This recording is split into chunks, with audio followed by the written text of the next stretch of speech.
Christopher Nolan's The Prestige opened in 2006 to a modest reception but quickly grew in stature.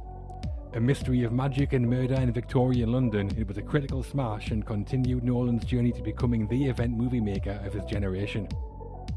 My name's John, and with me today we have the great Westy.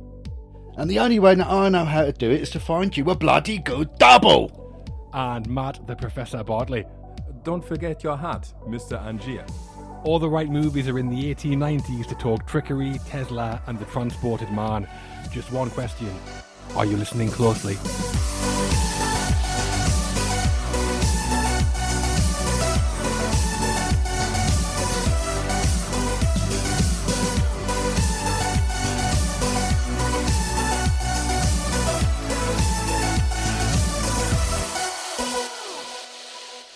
Hello and welcome to All the Right Movies. Familiar to certain citizens of the Orient and various holy men of the Himalayas, we're a podcast on classic and hit films. Yeah. Yep. Today's episode, we've got something very special up our sleeves, don't we? We do. Oh, yeah. Big sleeves. Jimi Hendrix sleeves. I know, ridiculous. We're back with Christopher Nolan to talk one of his earlier films. It's an all-star cast and a total devotion to our art as we talk Nolan's magical period thriller, The Prestige. Yeah. Mm-hmm. Right from the start, we should be clear that we are diving in deep on The Prestige. Yes. The film has a load of twists and turns, and we're going to be revealing all of its secrets and more. Spoiler heavy. Yeah, so if you haven't seen the film, you might want to pause this, watch the movie, and then come back to us. Do you think? Yeah, I think so. Maybe take 20 minutes in between, have a lie down. Like, maybe don't dive straight into it. 4 hours. Yeah, watch it twice. Yeah. Well, before we join the Magic Circle, we're talking about Patreon again. Yep. It's the pledge, the turn, and Patreon for us. Nice. If you're a fan of what we do on this, our classic podcast, and would like us to carry on doing it, you can help support that by becoming an All the Right Movies patron. Patrons get access to bonus podcast episodes and access to our full archive of classic episodes like this one. Mm-hmm. The archive's growing week on week, and we have a load of other classics in there. Yeah. If you like Christopher Nolan, The Dark Knight and Inception are waiting for you. Yep. Yeah. If you like Christian Bale, American Psycho. Mm-hmm. If you like Scarlett Johansson, and who doesn't, we've got a bonus episode on Lost in Translation. We do. And loads more. So a magical selection there, surely. Yeah, Huge. definitely. Yeah. So to find out more and sign up, please visit patreon.com/alltherightmovies. Mm-hmm. Enough about that, though. It's back to Chris Nolan and his own box of tricks. It's The Prestige. Your choice, this one, Matt. So why did you put it up? I think it's his most overlooked film. And I know his debut isn't particularly well known by a lot of people, but this one gets overlooked because it's sandwiched right in between Batman Begins and The Dark Knight. Yeah. And I think people kind of forget that he made that film in between those two, and also because of how small scale it is. And on one hand, it's very atypical for a Nolan film. There's no action sequences, there's no big set pieces, very, very little CGI. But on the other hand, it's very typical Nolan. It's about pulling off this trick in front of people's eyes with a narrative. Yeah. Multiple non-linear storylines going on in their own direction before he pulls them all together. And it's a film that is absolutely tailor-made for multiple viewings. I don't believe anyone who says, oh yeah, Prestige, watch it once, totally got it. You didn't. Yeah. You didn't. Watch it again. Well, I saw this at the cinema when it came out. I was excited for it because I'd loved Batman Begins a year earlier. Yeah. When I saw this, though, I remember that I had a hangover, and I'm using that as the reason why I had not a single clue what was going on. No idea. He's in America 1 minute, and then London the next. People are dead, then they're alive. Why's Bowie got a moustache? Can't handle that. Then, when I watched it again a few years later, I think I was actually shocked by how much I liked it. Yeah. And as you mentioned, Matt, it is a film that demands rewatches, so we'd all get into how we feel about it now. I'm a big fan of Nolan generally, like you two are. His films are always worth talking about, and with this one being one of his earlier and probably lesser seen movies, I think it's a great one to do. Definitely. And I might be stepping on your toes here a bit, Westy, but coming up later on, I have what I think is a not bad Westy theory. Wow. Oh, okay. wow. Look forward to that. I thought that he was going to paint them as theories, but I think there's so many questions in this film that they're not even theories anymore. They're just like wild questions. So I'm looking forward to seeing what that is. Cool.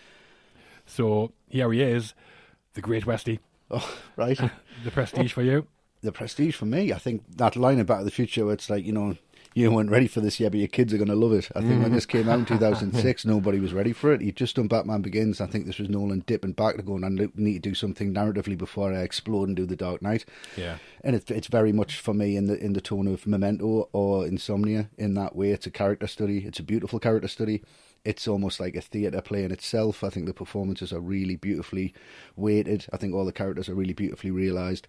The writing's extremely good. This is the deepest film I think he's done, where he's just laughing at you. It's him and Jonathan Nolan. I can see them sitting in the room just laughing at you, going, you're going to watch this for years and still not understand what it's about, but you're still going to love it. And that's how I feel about it now. I love that I don't really, truly understand this, and I'm still figuring it out. It's a masterpiece. So, The Prestige was produced by Warner Brothers and released on October the 20th, 2006.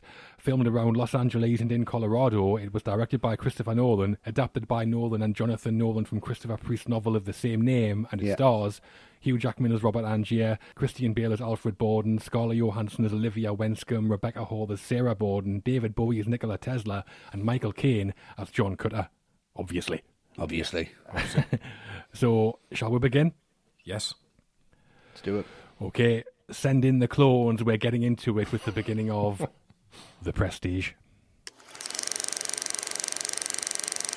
The beginning.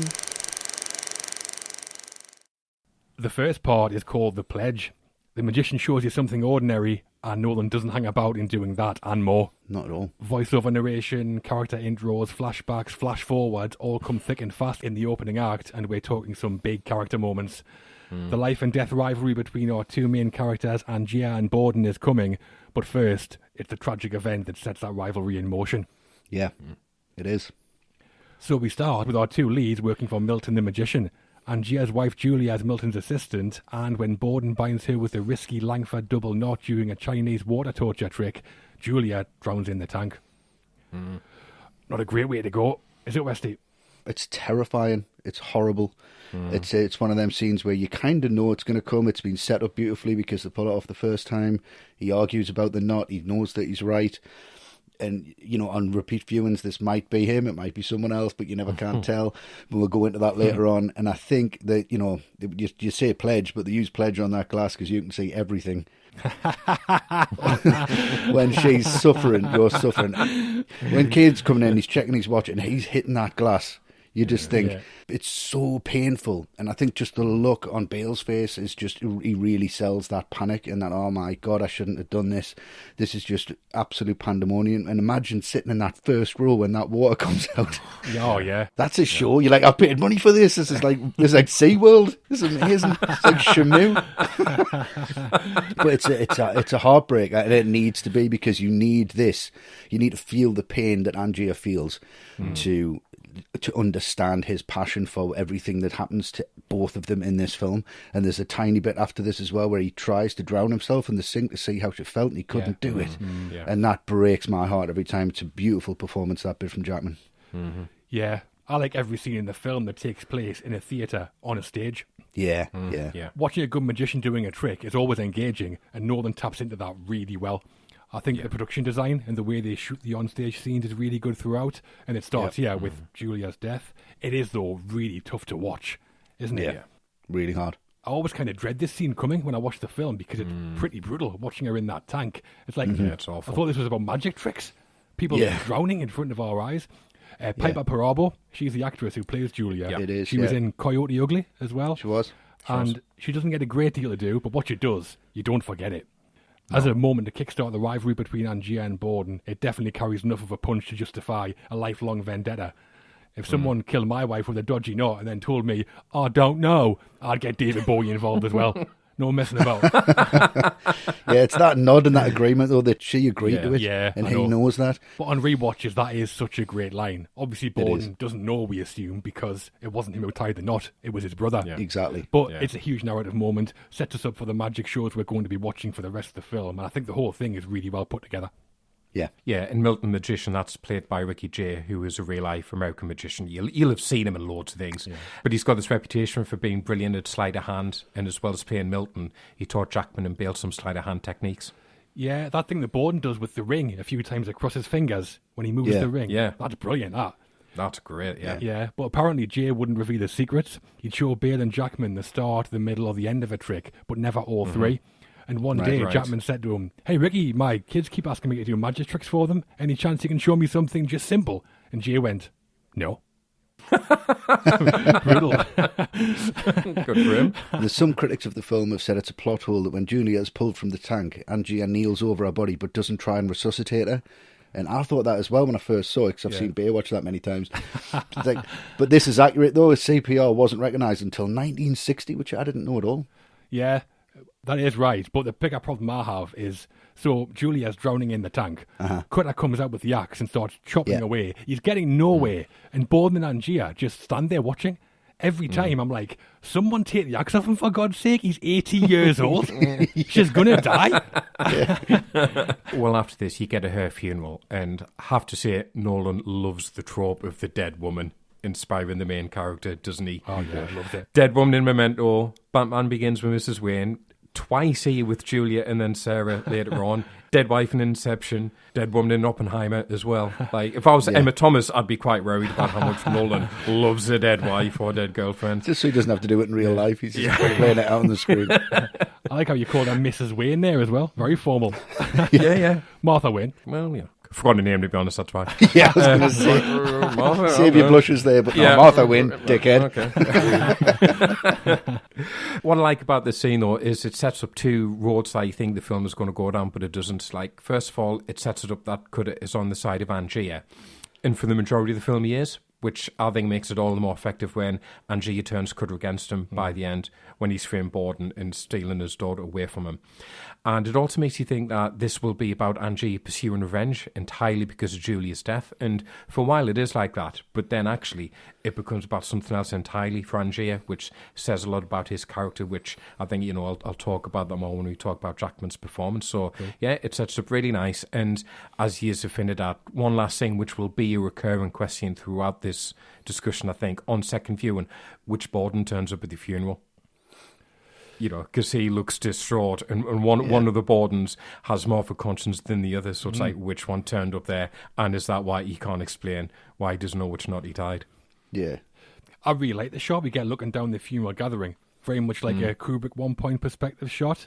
It is, yeah. I don't know what Borden's thinking of, though, just turning up. Not just turning up, getting right in there.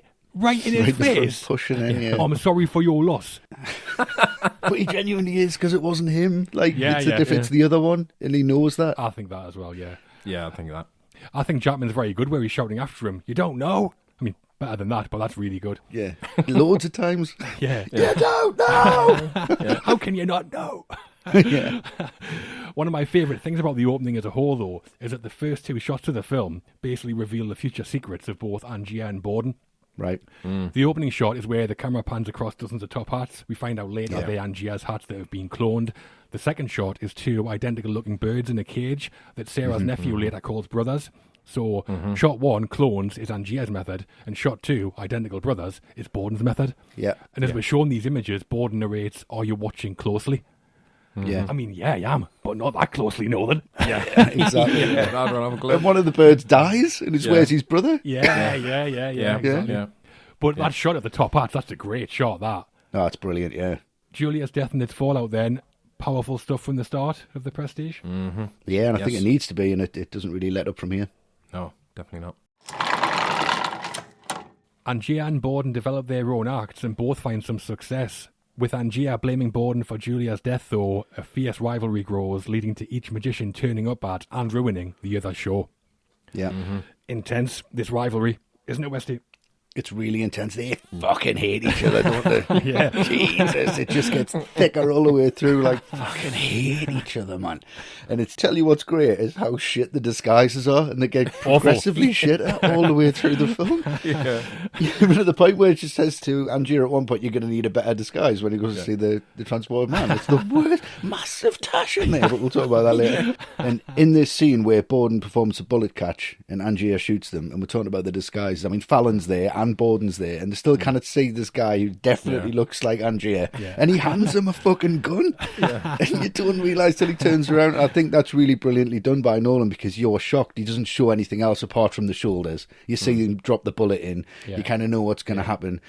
And I think he kind of accepts his fate, and it's just the way that you know he's definitely going to go through with it, and then Fallon turns up, pushes the gun away, blows his fingers off, and then you think, right, where's this going to go from here? And it totally blows the whole theory out the water of the double, because you just think, you know, he pads his fingers and that's it, and it's a really, really massive MacGuffin just introduced through what looks like an accident.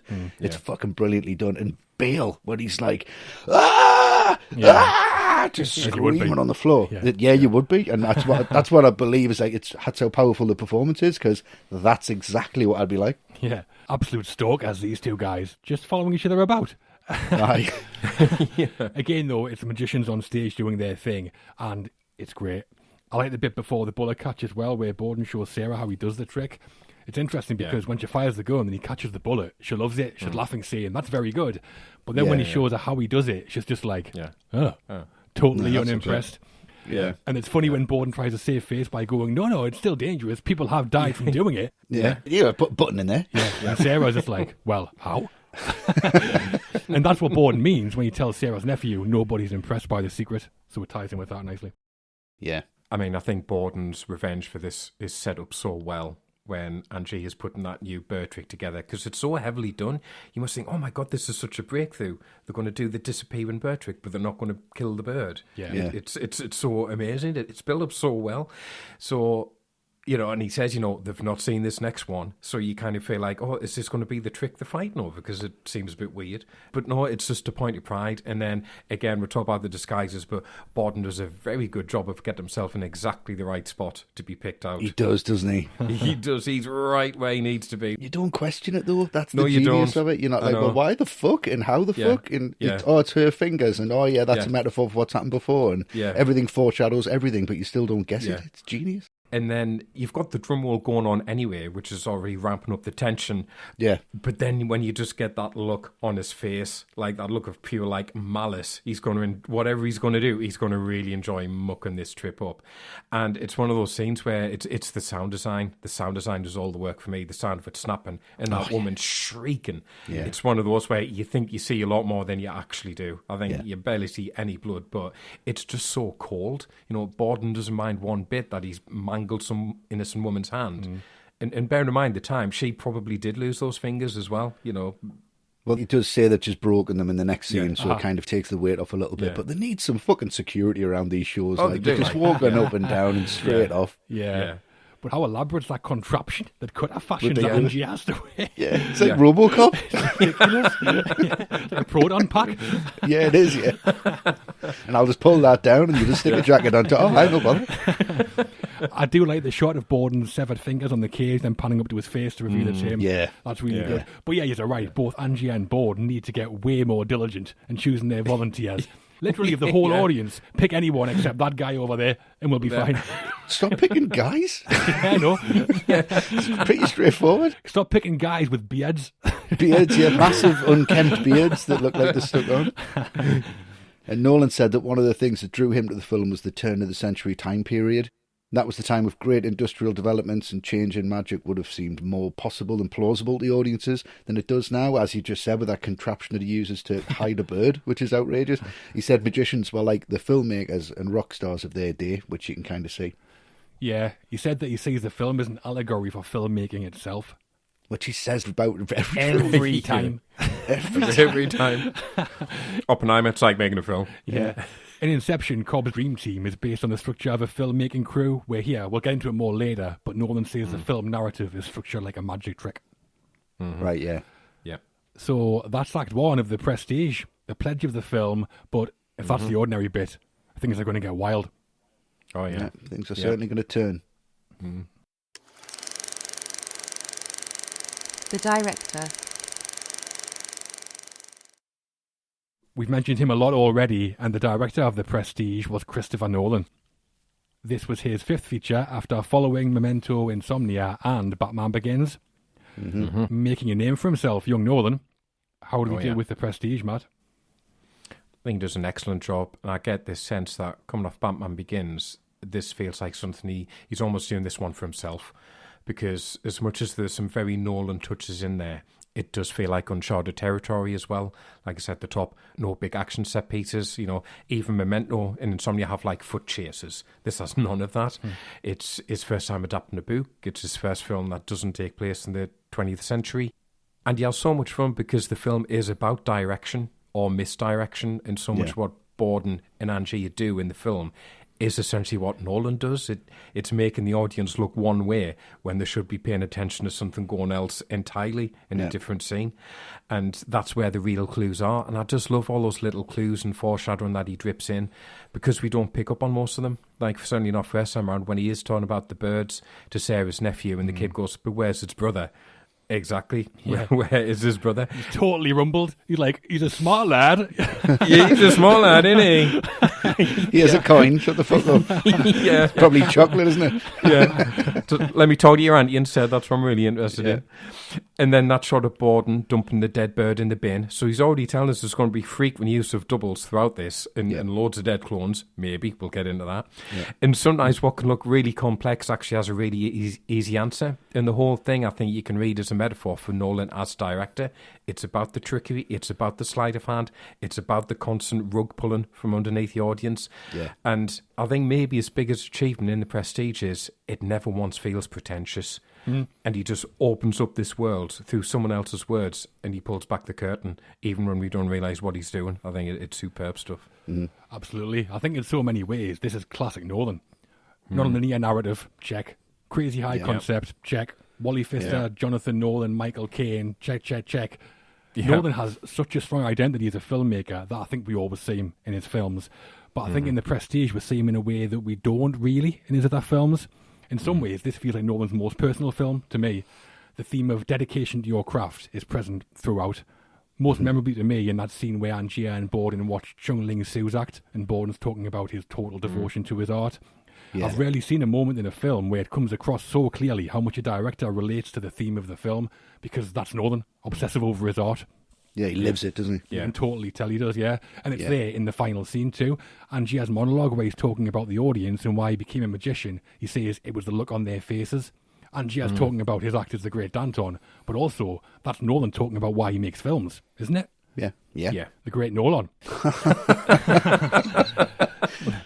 There's this kind of juxtaposition I see in Nolan where he can come across as both totally obsessive and really laid back. Hugh Jackman said that he couldn't believe Nolan's attention to detail and how prepared he was, but that there was still this total freedom on the set. I think both those things come across on the screen, and both are a key part of Nolan's identity as a filmmaker.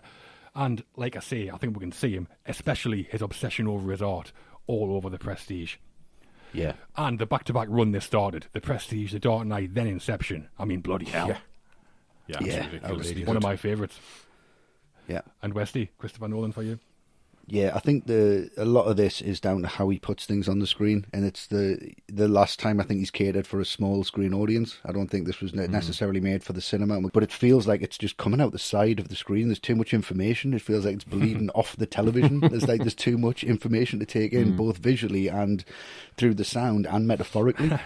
But it's really, really fluid at the same time. It just zips past and it just moves from time frames and it just moves from characters and you just know where everything is. When has Nolan ever put something on the screen where he thinks, oh, my audience is going to be confused, I'm going to have to put a date here? That's one of the best things about him, isn't it? Yeah. And he uses a voiceover to say the date, and it's, it's not blink if you'll miss it. It's like, if you're not paying attention, you'll miss it. And that, I think that's his lesson to people in cinema, and this was his reaction in 2006. Of people not paying enough attention and just picking up the phones and not paying attention to a film and thinking everything was just easy and you could just throw away. And he knew he'd been successful with Batman Begins, and I think he didn't want people to think he was an action director. He didn't want to think he was a throwaway director. He wanted people to still see he could do something on a smaller scale with an incredibly complex narrative and incredibly complex characters. And that's what he does. He just packs it full of stuff, and everything he puts into this is completely viable. It's completely useful. It's just a wealth of pleasures, and that's Chris Nolan. Yeah, I think one of my favourite things about him is that he treats his audience as being as intelligent as he is. Every single film. He does. Yeah, and if you don't get it, he's not going to accept any argument. He's just going to say okay. Yeah, So I know that it was 2000 and Nolan was in London and he's trying to find a US distributor for Memento. And that's when he first came across the novel. And the novel, as you mentioned, the top John, Christopher Priest wrote it in 1995. And Priest had already been approached by a famous director at this point, Sam Mendes, who was coming off the back of American Beauty. Wow. He was interested. Nolan, at this point, he'd only done Following, but Priest gave him the rights for two reasons. First one was he'd seen Following and was a big fan. Second reason was he wanted to support a new filmmaker, and he thought, well, Mendes, American Beauty was such a massive hit, he doesn't need my help, Nolan does. That's why he went with Nolan. Right. Yeah, Nolan was going to start on The Prestige after he did Insomnia in 2002, but because of Insomnia, he was then offered Batman Begins. So Priest got put on the back burner. Last time he does anybody a favour. Amazing. You can tell that though, because this is very much the scale of Insomnia. It's very much that. It's got that look. It's got that feel to it. And he did Batman Begins, and he thought, "Wow, I can get bigger here," but didn't go bigger with the Prestige. He went back. And I think that's where he needs applause. And then he saved everything else for the Dark Knight. He's got so much to give. It's outrageous. To finish off on Christopher Nolan, we have our first Patreon question. So if you sign up to becoming All the Right Movies Patreon, we'll answer your questions on the show. Our question now comes from one of our earliest and favourite patrons. That's Just Joe. Hello, Joe. Hello, Joe. So Joe is a big fan of The Prestige. She is. Huge, yeah. And she asks, arguably Nolan is king of the non-linear narrative. So my question is, what are your favourite non-linear narrative films? Picking one Nolan film and one non-Nolan film each. Right. Westy, you love some non-linear action, don't you? Oh, I do. It's one of my very favourite things. I think my whole life's non-linear, and I don't understand the age I'm at. I still feel like I should be 2 one day and then 18. So yeah, I love that. That makes complete sense to me. So for me, Nolan pick, I'm going to go for the most non-linear in the fact that it's backwards, and that's Memento. And it is linear, but he's refusing to be forward linear. Which I absolutely adore that. And it's like, there you go, that's me being linear, but you have to, watch it backwards. So that was the first one I'd seen, and I was so excited about it. I worked at the cinema at the time with Matt, and I went to see it in the afternoon, and then went to see it again straight after to the next show, and I was blown away by it. And one of the first experiences I've had of it was a film called Jacob's Ladder with Tim Robbins, which to me is all based on a second linear timeline, which I'll not spoil it for anyone, but the twist at the end is based in a separate time from what you're experiencing throughout the whole film. So that worked for me as how you can switch time around on a narrative and in the cinema landscape, and that was the first time I'd seen it, so that's why I'm picking that one. Lovely. I mean, bit of a spoiler there, Westy, to be honest. Well, if you haven't seen Jacob's Ladder, he's dead all the way through, and then you find out that he's dying at the end. Deal with it. It's been out for fucking 40 years or something. But yeah, I think Joe's right, that Nolan is one of the great non-linear narrative movie storytellers. Almost all of his films are non-linear. But where most non-linear stories are essentially told out of sequence, Nolan's often have concepts, like unique ways of delivering the narrative. Memento, you mentioned, Westy, is about memory loss, so the scenes play out backwards. In Inception, time slows down relative to the dream level we're in. And in Tenet, time is reversed and plays out backwards in real time. All great. I think my favourite concept, though, is maybe Dunkirk, where the story of the evacuation is told in 3 overlapping narratives: land, sea, and air. Land takes place over 1 week, sea over 1 day, and air over 1 hour. And Nolan splices them together so each narrative unfolds across the course of the film, and therefore the film becomes non-linear. Not my favourite Nolan film, Dunkirk, but I love that idea for a narrative structure. Yeah. I think ironically it's his shortest film as well. I think it is. Like, putting all that stuff together into 147 or something. Yeah, something like that, yeah. Yeah. And non-Nolan, it's a classic for me. Rashomon. Oh, nice. Kurosawa film from 1950 where the story of a murder is told from the point of view of 4 different people. That's like a classic storytelling technique now, and I always like seeing it. You always see it on TV shows. The X-Files has a great Rashomon episode. Right. Which also has Luke Wilson in it, bizarrely. Yeah. There you go.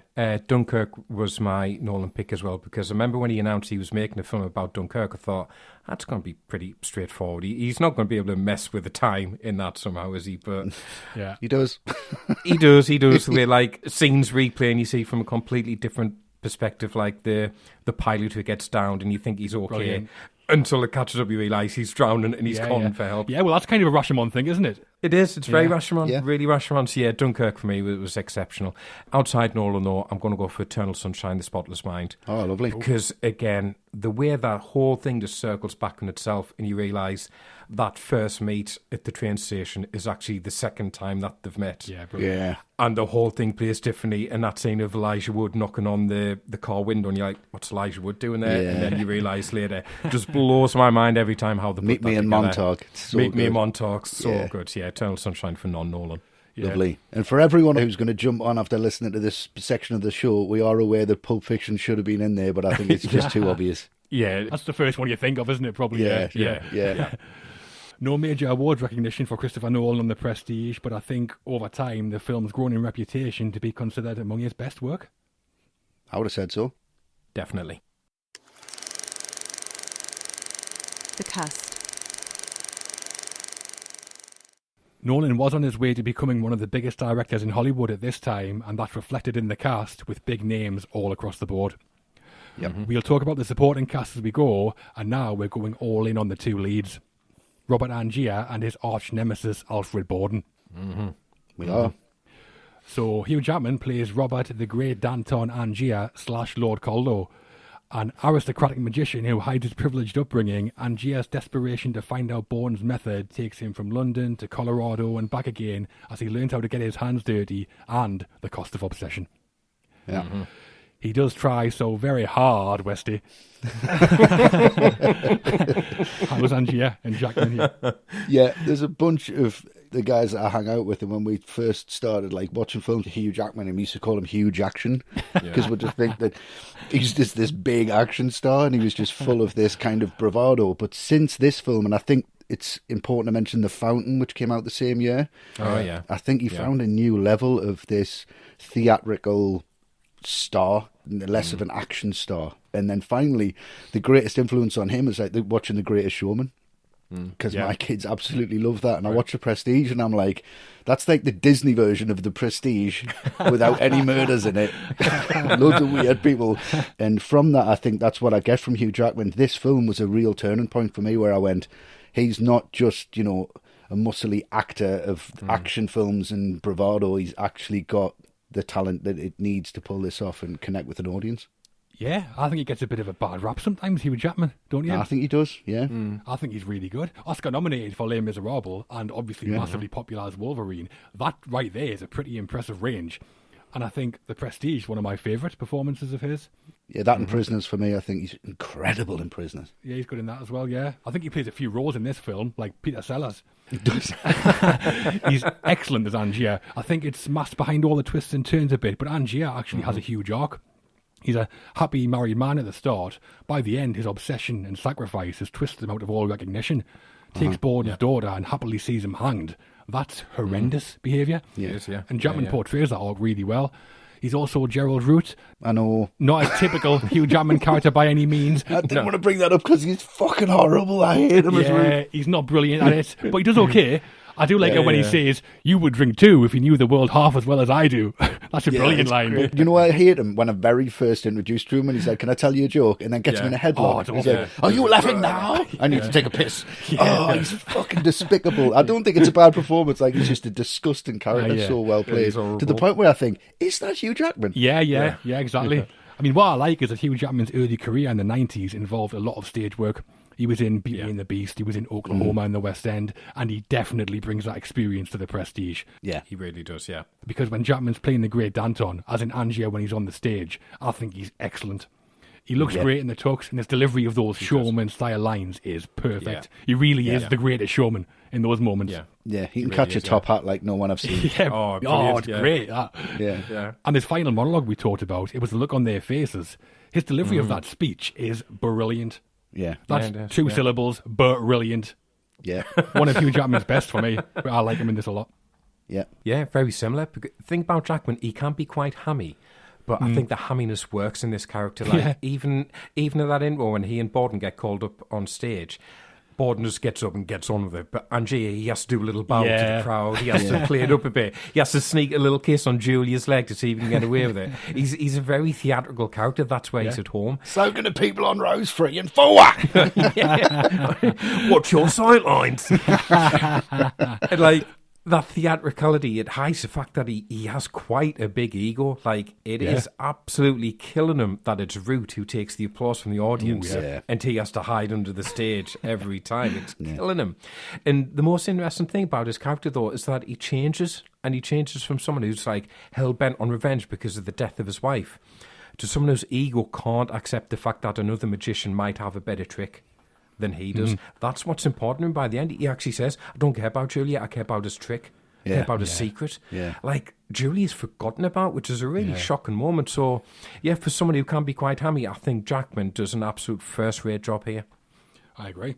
And before Jackman was cast, Nolan did consider some other actors for the part of Angier. Did anyone know this? Did anyone know anybody? No. We'll go on then. I don't.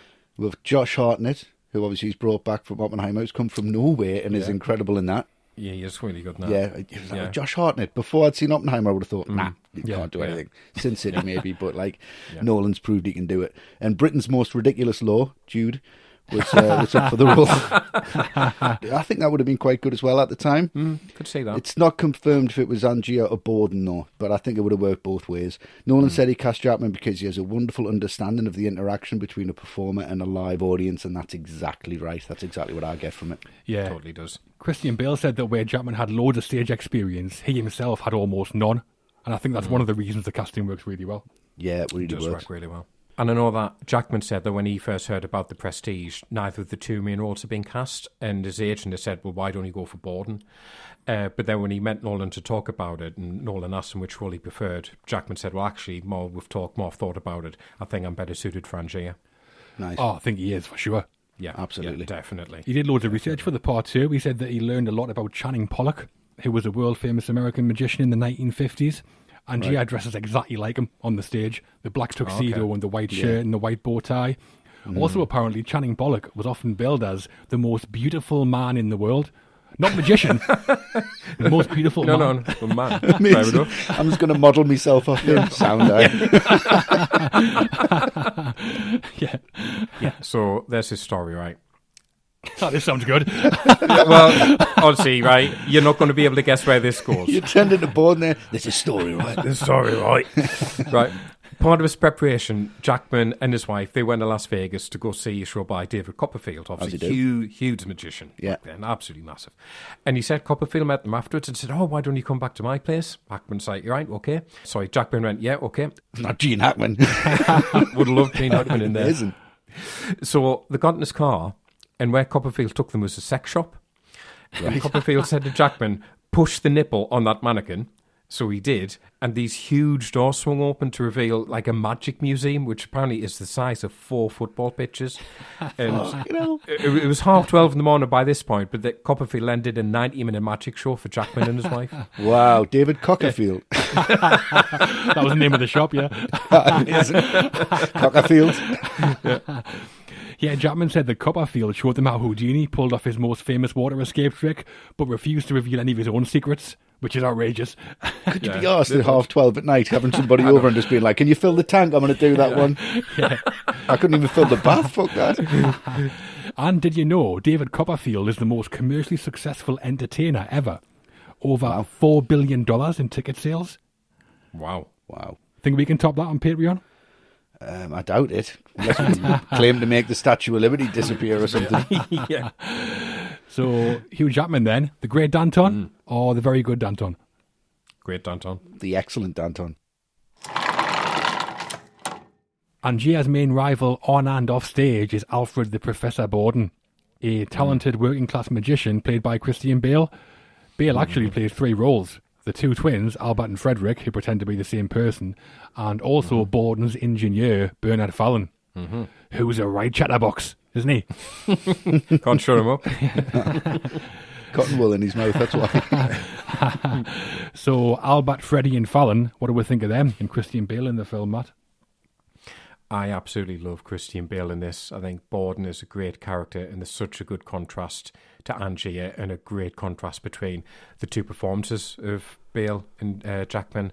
In Angier, he has so much resentment towards Borden because Borden is the smarter of the two. Like when they go to see the Chinese magician, it's Borden who works out how he does the trick with the goldfish ball, and it's not at all what Angier thinks it is. And there's that lovely line, total devotion to his art, complete self-sacrifice, which is just this wonderful foreshadowing as to what we're going to find out Borden has been willing to do, to devote himself to his art and what he sacrificed. And it's this lovely playing of the contrast throughout. You know, they make the point several times, but he's not the showman that Angier is. He's actually pretty bad in that respect. You know, he's tetchy with the audience. He snaps at them. He doesn't have that ability to charm them or create the tension on stage that Angier can do.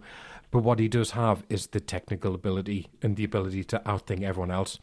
I love that bit in prison where he makes it look like he's messed up the disappearing ball trick in front of that guard who's been taking the piss. Yeah. But he's only done that so he can slip the change on him, which is an even bigger trick. And he gets dragged off. He's taken all the applause from all the other prisoners. That's brilliant. So, yeah, even though he comes across as surly and he does have the much more working class background compared to how stylish and refined Angier is, Borden still has the smarts, and it's a really good performance from Bale, and it's the type of performance that it's even better in retrospect once you know what's going on and you realise just how nuanced he's been from scene to scene. Yeah. It's so cleverly done. Yeah, I think there's definitely a Mozart-Salieri style relationship to Borden and Angier, and I think Nolan's consciously taken that dynamic as well, because Bale said Nolan asked him to watch Amadeus. All right. Nice. Right, okay. Yeah. Borden is the talented magician, Angier the excellent showman, and Bale and Jackman complement each other really well in that. Bale has this intensity behind his eyes, not just here, always, and that fits the character of a weird, gifted magician hiding secrets very well. Where I said Jackman plays several versions of Angier, Bale literally plays two different characters in the Bordens. Yeah. Obviously, we only know that second time around, but the brilliance of the performance is that on that first watch, you think he's just Alfred Borden. Mood swings, unpredictable, but definitely just Alfred Borden. Subsequent watches, when you know he's playing two brothers, not only can you see it, but it's actually pretty obvious. Yeah, it is. Yeah. Albert, that's Sarah's Borden, seems a good man, decent, compassionate. He's the one who turns up for the funeral. Freddie, Olivia's Borden, is a prick. It's him who risks Julia's life, who mistreats Sarah, and Bale changes his voice between the characters too. If you listen, his cadence is much softer as Albert than as Freddie. Yeah, it is, yeah. And also, I also love that bit in the jail where he chains the guard to the table. Brilliant, Yeah, I mean, I was going to touch on that. It's the duality of the performances. It is the Alfred and Freddie dynamic for me, and how subtle that is, and on repeat viewings, how beautiful that is. What I do wonder at this point in the film is when Fallon is actually introduced, and when the character of Fallon is actually introduced. Is that after he sees the trick with the fishbowl, and he knows what he wants to do, because he actually says, nobody can do the trick that I'm going to do. I know the greatest trick that I'm going to do. And he says he's going to do it, like he's planning it almost. And I would have loved to have seen a younger Bale, like a little kid dressed as Fallon. Just walking around with cheeks. Yeah, you have to be Fallon and Borden all the time since they were like 6 years old, and he has to just play that all the way through. That would have been great. But yeah, it's them subtleties, them nuances that. Do you love me? Not today. You can tell Freddie's just reeling. He wants what Angier wants. He wants that to be the best. He loves magic, whereas Alfred just wants to live. He wants to leave everybody alone. He wants to just be part and just be. And it's so beautiful to see, like John said, how nuanced that is. That scene when Sarah first meets Fallon, that's the same scene as when she tells Borden that she's pregnant. So they've already been carrying that on for a good few months, you would think. Yeah, exactly. Yeah, but it's then she tells Freddie, because then he says, "We should have told Fallon." Yeah, it means that Alfred is Fallon, and he's left and didn't get the news. Right, I'll take that in. That's lovely. That's what he means. Yeah, but when he says that, Sarah gives this little look as if to say that's a weird thing to say, which it is. Yeah, it is. Yeah, it is. What's got to do with Fallon? We should have told Fallon. Why? And obviously, at this point, Nolan and Bale did work together previously on Batman Begins, but really, Nolan just hadn't considered him at all for the prestige. Bale did get hold of the script, though, read it, loved Borden, so it was him who contacted Nolan again about being cast. Yeah, Nolan later said that he actually had no idea how Bale got hold of the script. But now he thought it was unthinkable for anybody else to have been Borden. And Bale was the only actor who read the original novel as well, because Nolan suggested to the cast that they shouldn't read it. But Bale just does what he likes. Yeah, No, fuck it you. doesn't. No rules. He probably had no intention of reading it until Nolan told him not to. Exactly. Yeah, exactly. Well, it's what Freddie would do. We mentioned Angier's wife Julia earlier, so we should talk about Borden's partners too. That's the tragic Sarah Borden, played by Rebecca Hall, and magician's assistant Olivia Wenscombe, played by Scarlett Johansson. Yeah. How are they in the film? Well, with Rebecca Hall, I think, like, if I've one criticism of Nolan in general, he doesn't write female characters particularly well, I don't think. Definitely. They're very rarely proactive or have their own agency. They're just kind of reacting to what the male character is doing. Yeah. And what the male character's doing in the narrative, they just follow along. But he always gets saved because he always casts really well. And that's what I feel about Rebecca Hall. You know, pretty thinly written character, but a really good performance by Hall. Really saves it. Like, completely feel all that confusion she feels throughout, you know, because obviously, is it Freddie? Who is she talking to from scene to scene? Completely get that torment she has, like, trying to figure out what's going on. And what's interesting is, before you get the scene before she does hang herself, which really, like, breaks your heart.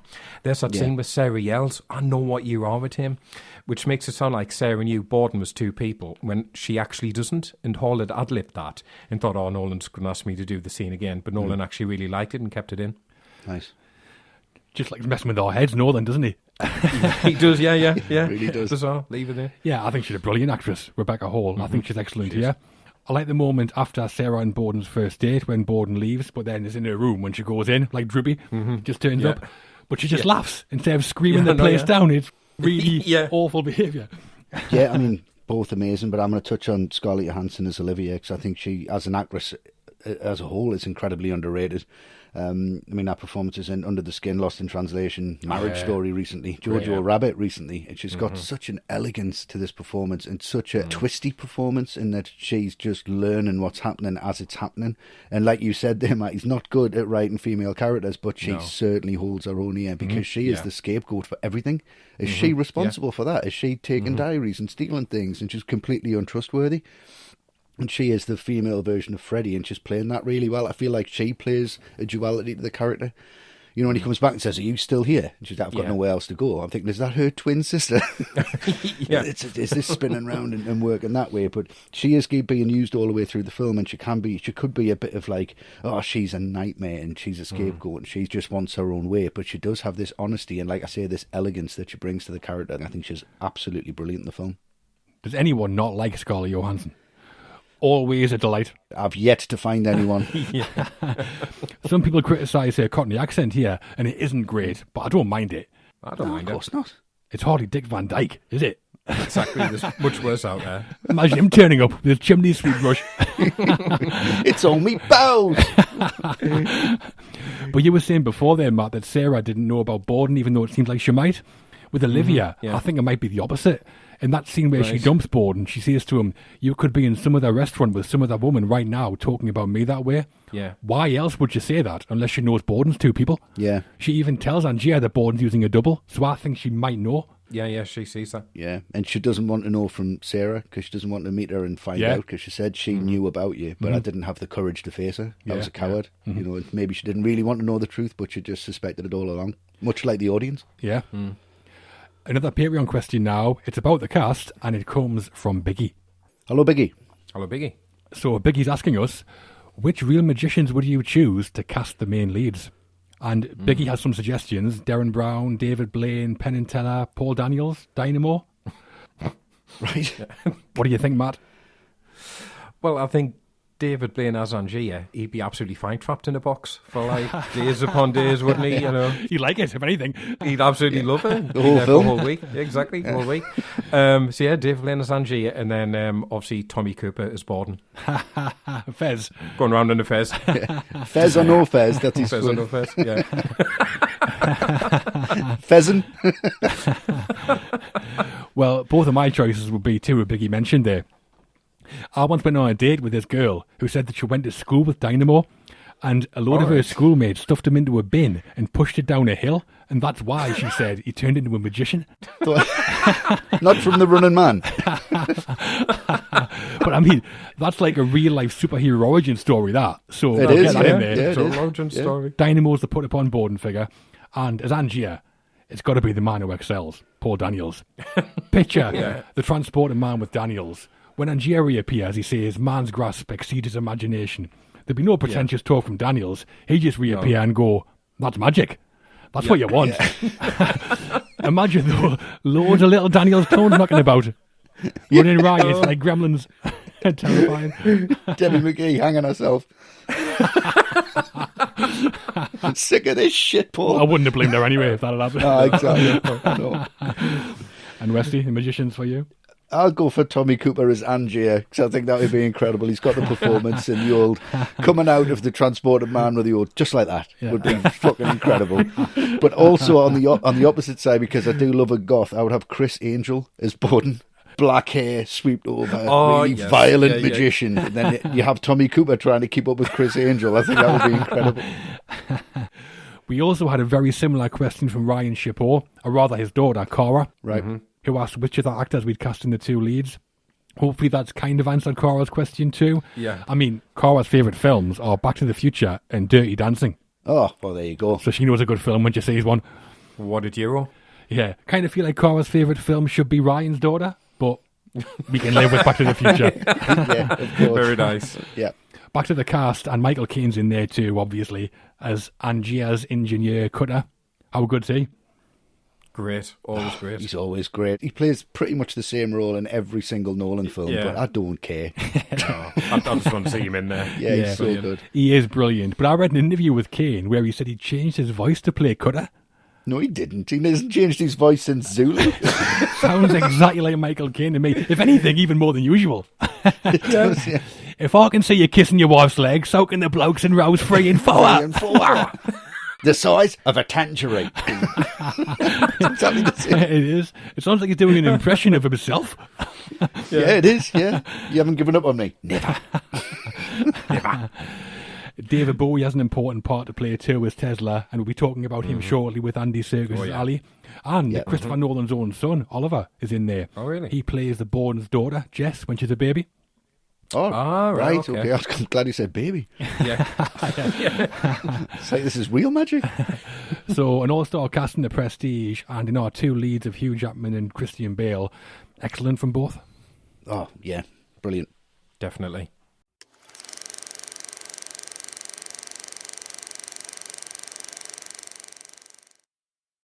This episode of All the Right Movies is sponsored by BetterHelp.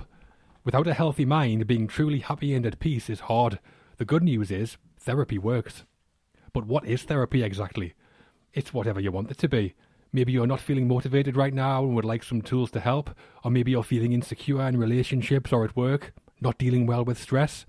Whatever you need, it's time to stop being ashamed of normal human struggles and start feeling better because you deserve to be happy. And now, you don't have to worry about finding an in-person therapist near you to help.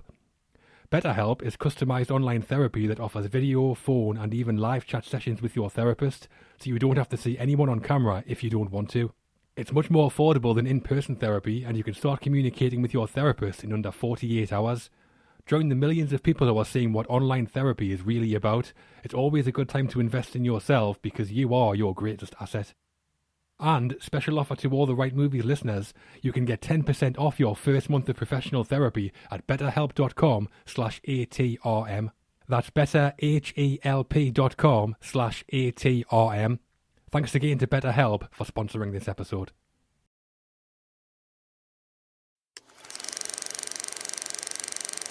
The middle. The second act is called The Turn. The magician takes the ordinary something and makes it into something extraordinary.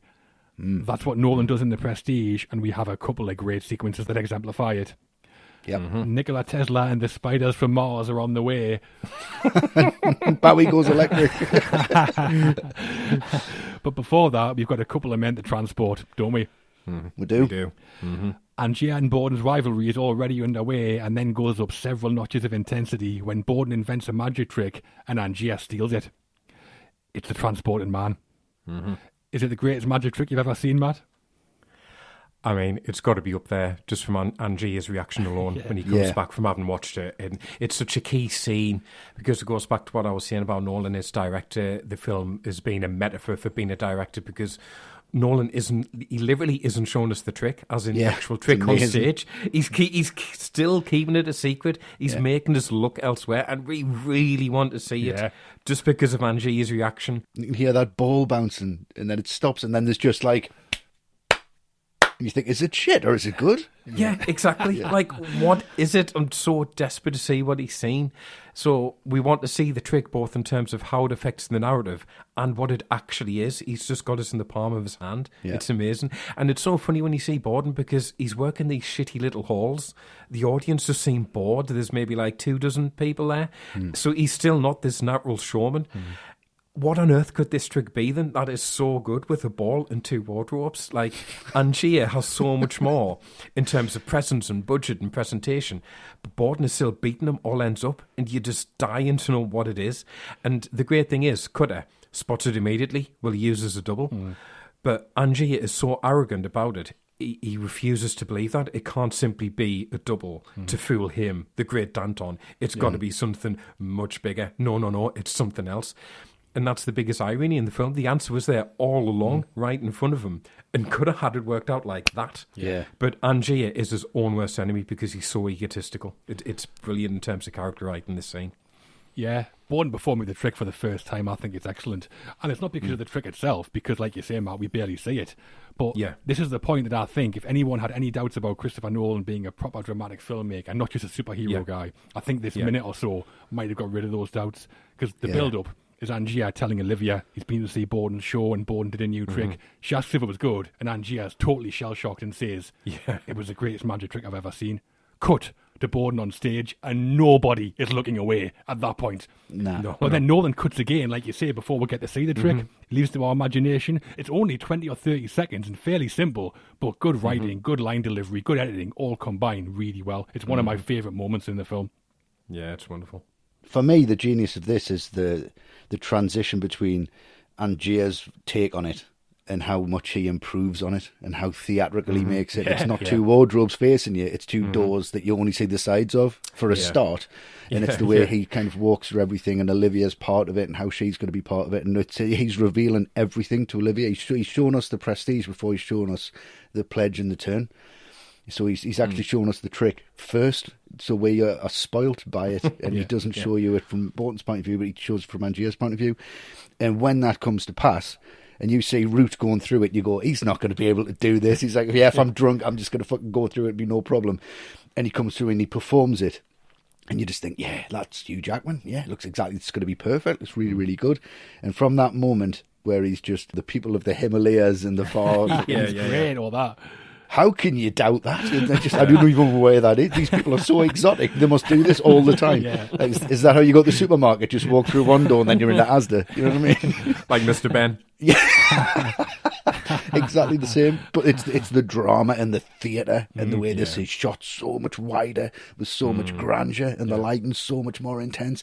And he throws that hat and you think, he's not going to catch that. And it does, and it works perfectly. And the way Root grabs Olivia and kisses her, and everyone's kind of laughing. And the bit for me is, we've touched on this before, but when his arms are outstretched and that light's bleeding through the wood and he's under the stage and he's denied the audience. That's how Chris Nolan feels, I would imagine. Everyone's sitting at home appreciating his films or sitting in front of the screen and he cannot see that applause. But yeah, it's just brilliant transition between the two, and a brilliant metaphor for how far Angia is willing to go and how much of a better performer he is, but not a better magician. The audacity of Angia is outrageous. Just totally steals Borden's trick. Even does it the same way, by vanishing behind one door and appearing from behind another. Just calls it the new Transformed Man. What a dick. But you're right, Westy, like you say, he's a showman, and Angia dresses it up way better than what Borden does. Throwing the top hat for Root to catch at the other end, that's great. Yeah, but he does pull it off. A lot of it's Cutter as well, though. He needs Cutter to get all this across. Yeah, massively. Yeah, bit risky though, seeing his Root's permanently hammered. Yeah, does look like him though. And talking about Root, the makeup work on him has some classic Nolan attention to detail. So Leo Corey Castanello, he was the makeup artist for the prosthetics, and he did a prosthetic nose, mouth, and earlobes too. And if you watch closely, as the film tells you to, you'll see Angia's earlobes are attached, but Root's aren't. Right, yeah. You can't tell. Yeah, I think the makeup work on Root's superb. The first time I saw the film, I honestly wasn't totally certain if it was Hugh Jackman or not. I'm still not. Even when that camera's like circling around them, and you just think, that's not the same person. Surely how to do that? Yeah, the prosthetics are that good. I also like how Borden plants the idea in Root's mind that he's so important he can demand more money. Yeah. Does an Inception on him.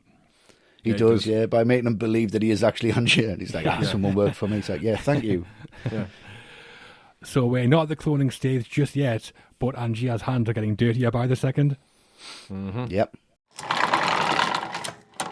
Growing more and more obsessed with learning Borden's method for the transport in man, Angier starts to lose the plot, to be honest. After burying Fallon alive to make Borden give up his secret, Angier heads off to Colorado Springs in search of famed Serbian-American inventor Nikola Tesla. David Bowie and Andy Serkis together at last, Westy. Together at last. How is it for you? What a double team. Both of them wonderful. Really, really theatrical. Both of them excellent. I think Serkis is great in this scene, how uninterested he is by what's going on. And he's just, do you want to stand back a little bit? He does that little spin with the hat as if he's a magician. He's fucking great, isn't he? He's just really playing it up. But I love seeing Bowie's just sat there with that book, shuts it, and he's like, you want to see what all this money's paid for?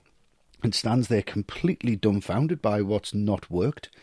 And I think it's really, really funny, this scene. Is there anything in The Prestige that's quite funny? It's like, when this doesn't work and the steam comes up from either side. And then Serkis is like, come back next week, 2 weeks, come back next week. Just leads him on. It's a really short scene, but it's just so well done because it's built up to the point where you think, this is so dramatic, it's so theatrical, this is what your money's paid for, stand back, give us your hat.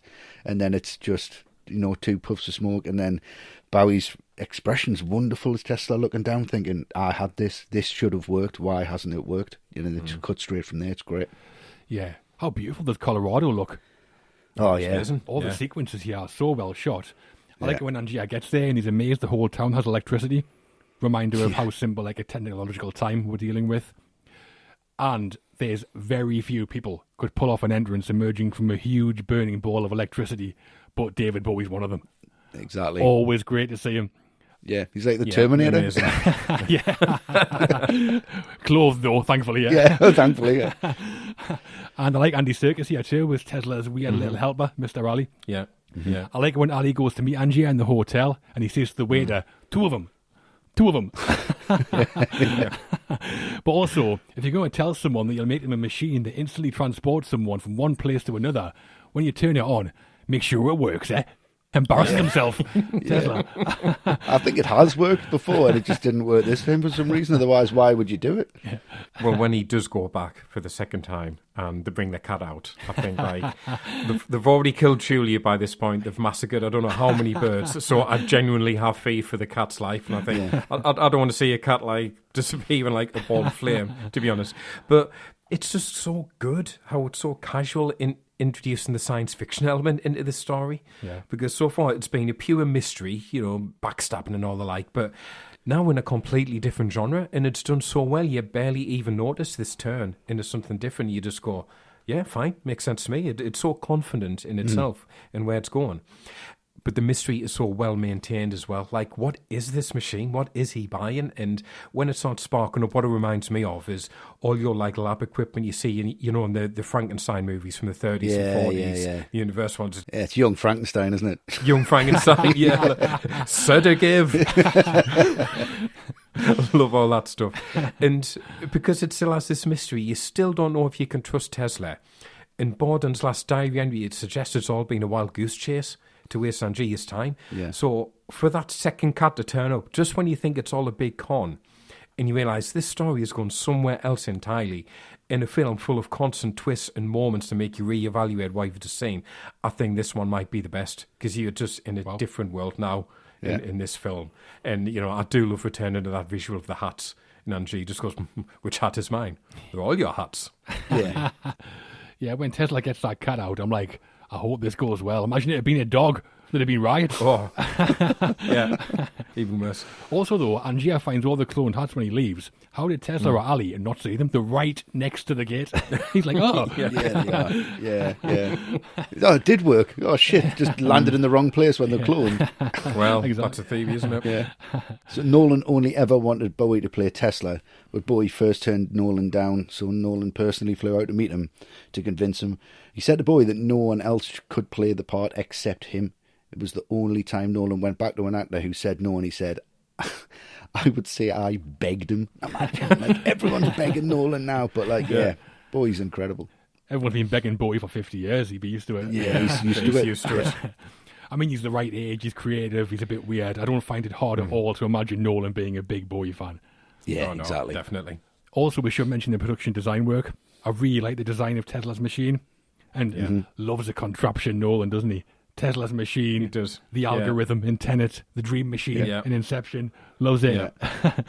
But I mean, the production design's excellent throughout. The production designer was Nathan Crowley, Nolan's go-to guy, and his team scouted 70 locations in LA that looked like turn of the century London. They filmed in Colorado too. Right. And they also turned part of the Universal backlot into Victorian London. Have you seen any behind-the-scenes footage of that?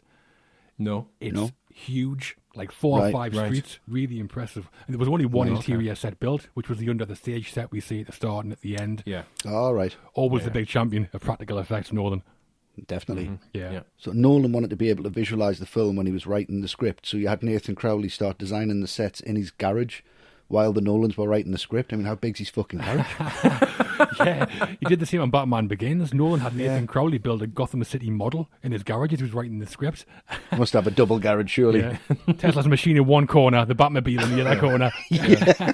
Like Doc Brown's in Back to the Future. Sorry, it's not the scale I painted. What I like, though, is as well as the Borden and Angier rivalry, we see a few nods in the film to the real-life rivalry between Nikola Tesla and Thomas Edison, which was over who was going to lead the breakthrough in engineering and alternating current back in the late 19th century. So we see Ali demonstrate Tesla's alternating current machine to a crowd in London. And if you notice, when that doesn't go well, there's a man shouting about how that machine isn't safe. Yeah. Well, later on, when Angie was in Colorado and the hotel manager says, oh, Edison's men have been around, Angie goes outside and he sees that same man there, so he's been working for Edison all along. Right. Yeah, one of the themes of the film, I think, is rivalry. Mainly it's Angier v. Yeah, Borden, but also Sarah and Olivia are rivals for Borden's affections, and Tesla and Edison are rivals too. I also think that Bowie gets one of the best lines in the film, where Angier tells Tesla price is no object in creating a machine, and Tesla says, perhaps not, but have you considered the cost? Yeah. Brilliant. Great. Yeah. To sign off on the Nikola Tesla sequences, it's our third and final Perion question. This time from Jack Brosnan. Hello, Jack. Hello, Jack. So Jack asks, David Bowie as Tesla is an incredible piece of casting. Is it the best casting of a minor role, or is there a better example? What do you think, Westy? I'm going to go for Bowie again in Zoolander. That is a good example. There you are. I think it's just totally unexpected, and I doubt he would have been begged for that. I think he would have loved to have been part of that. It's just so much fun, and it is great, and I'm just sticking with the Bowie reference, so yeah, I'm going with that. Yeah. I'm going to go for David Bowie in Extras. It's not a film, though. That was Yeah, my I know. first choice. Chubby Little Loser. Brilliant. Chubby little fat man. But the casting director was John Papsadera. When he read the script for The Prestige, he must have been like, Chris, who on earth are we going to get to play Nikola Tesla? David Bowie? Oh, fine then. No problem. Yeah, done. Just No say worries, that. cheers. I remember the first time I saw The Prestige, I didn't know Bowie was in the film, and it's still probably the most joyous character reveal I've ever seen. Hungover, didn't know what was going on, still pleased to see Bowie. Yeah, that was the only bit you understood. I mean, do I think it's a great acting performance from David Bowie? Probably not, but what a presence he has. Yeah. They might as well have just called the character David Bowie. Yeah. Write down your method board and Bowie. Bowie. Like you in Labyrinth, but opposite that. But Jack's question, I mean, Bill Murray has a good cameo in Zombieland. I like Zombieland, Kate yeah. Blanchett's appearance in Hot Fuzz, where she wears a mask so you can't tell it's Oh, her. yeah. She's really funny, yeah. Two other musician roles I like are Keith Richards as Jack Sparrow's dad and Bruce Springsteen in High Fidelity. But yeah, Bowie takes some topping, I think. I've always had a real fondness because of how ridiculous it is, but how good is it in Prince of Thieves when Sean Connery turns up at the end? Fantastic. Brilliant. Exactly who you want it to be. isn't Exactly it? who you want King to be. Richard. That's King Yeah. Richard. King Richard, there you go. Sean Connery, Prince of Thieves. Yeah. Love it. Nice. And we're at the end of the turn. We've seen The Extraordinary, and it doesn't disappoint. I mean, how could it when you've got the thin white Duke in there? Yeah, exactly. And if anything, it just gets more bonkers from now, doesn't it? It does. Oh, yeah. Yep. The Crew. As a filmmaker, Christopher Nolan likes to forge long-term relationships, and the behind-the-scenes team on The Prestige included many people who had worked with Nolan before. Two of those were composer David Julian and director of photography Wally Pfister. We'll talk about both. Let's start with the writers, though. Do you think? Yes. Yep. So the screenwriters of The Prestige were Christopher and Jonathan Nolan, adapting Christopher Priest's novel of the same name. The brothers had worked together on Memento, but The Prestige was the first time they had a co-writing credit. Yep. So how did it go, Matt? I think it went pretty well for them, didn't it? God, there's just so much to admire in this writing. It's narratively complex. It's narration within narration, constantly shifting timelines. But what stands out for me is the fact that apart from all that, which is impressive in itself, there's a lot going on here thematically and with the characters. And one aspect I find really fascinating is that, depending on whereabouts you are in the narrative, it's kind of impossible to determine who's the protagonist and who's the antagonist. Is Borden the bad guy in all of this? Should I be rooting for Angier? Because it does seem like Borden is being set up as the bad guy. He's on death row. He's responsible for the death of Julia. But then just when you think you've got a handle on that, it flips. And Angier forgets about Julia, forgets about his dead wife, and just lets jealousy become his motivation. He treats Olivia like shit, telling her to go and do this, go and do that. Then again, he's the one trying to find out how to do this amazing trick that Borden does, so we're still kind of on his side because we want to find out with him. And then Borden, we see that he's a great dad. His behaviour as a husband is another thing entirely, but that gets explained at the end. But then he's the one who escalates the feud in the first place by destroying the bird trick. So you get to the end, and ultimately I think it does feel very satisfying to think Borden is probably the better person out of the two of them. But the fact that you can never get a firm grip on who you should sympathise with from scene to scene, that's one of the many things that just tells me like how well written this script is. It is a pretty interesting relationship between the protagonist and antagonist, isn't it? Yeah, yeah, really is. I also like the themes the film tackles. Obsession, I mentioned. Rivalry, I mentioned. Capitalism and identity, or classic Nolan themes, and both are in there too. What I'm going to talk about more, though, is the big twist that Alfred Borden is actually a set of twins. Yep. As Ali might say, there's two of them. A movie twist, I think, has two states, before and after. The first time round, before we know the twist, it's all about the shock of the reveal. Rewatches after we know the twist are about our perception of the film changing. And I don't think the shock factor of the twins reveal is that strong. Seen that kind of thing before, and Cutter and Olivia even tell us Borden's using a double, so it doesn't come from nowhere. The rewatches, though, after we know Borden is two people, this is where the twist really works. In most good movie twists, there might be 4 or 5 moments where you go, right, I didn't see that first time round. Yeah. In The Prestige, almost every scene with Borden has one of those moments. It's astonishing. There's loads of examples, but two favourites. Near the start, Borden narrates, "We were two young men, devoted to an illusion, two young men who never intended to hurt anyone." At first, we think he's talking about Angier, but he's not. He's talking about his twin. Yeah. Yep. Then the dinner scene later on with Borden and Sarah after Fallon's been buried alive. Borden's drunk and shouts, "My new trick is someone will dig me up every night." On rewatches, that isn't the guy who saved Fallon from being buried alive. It's the guy who was buried alive. And speaking of Fallon, he's ludicrous.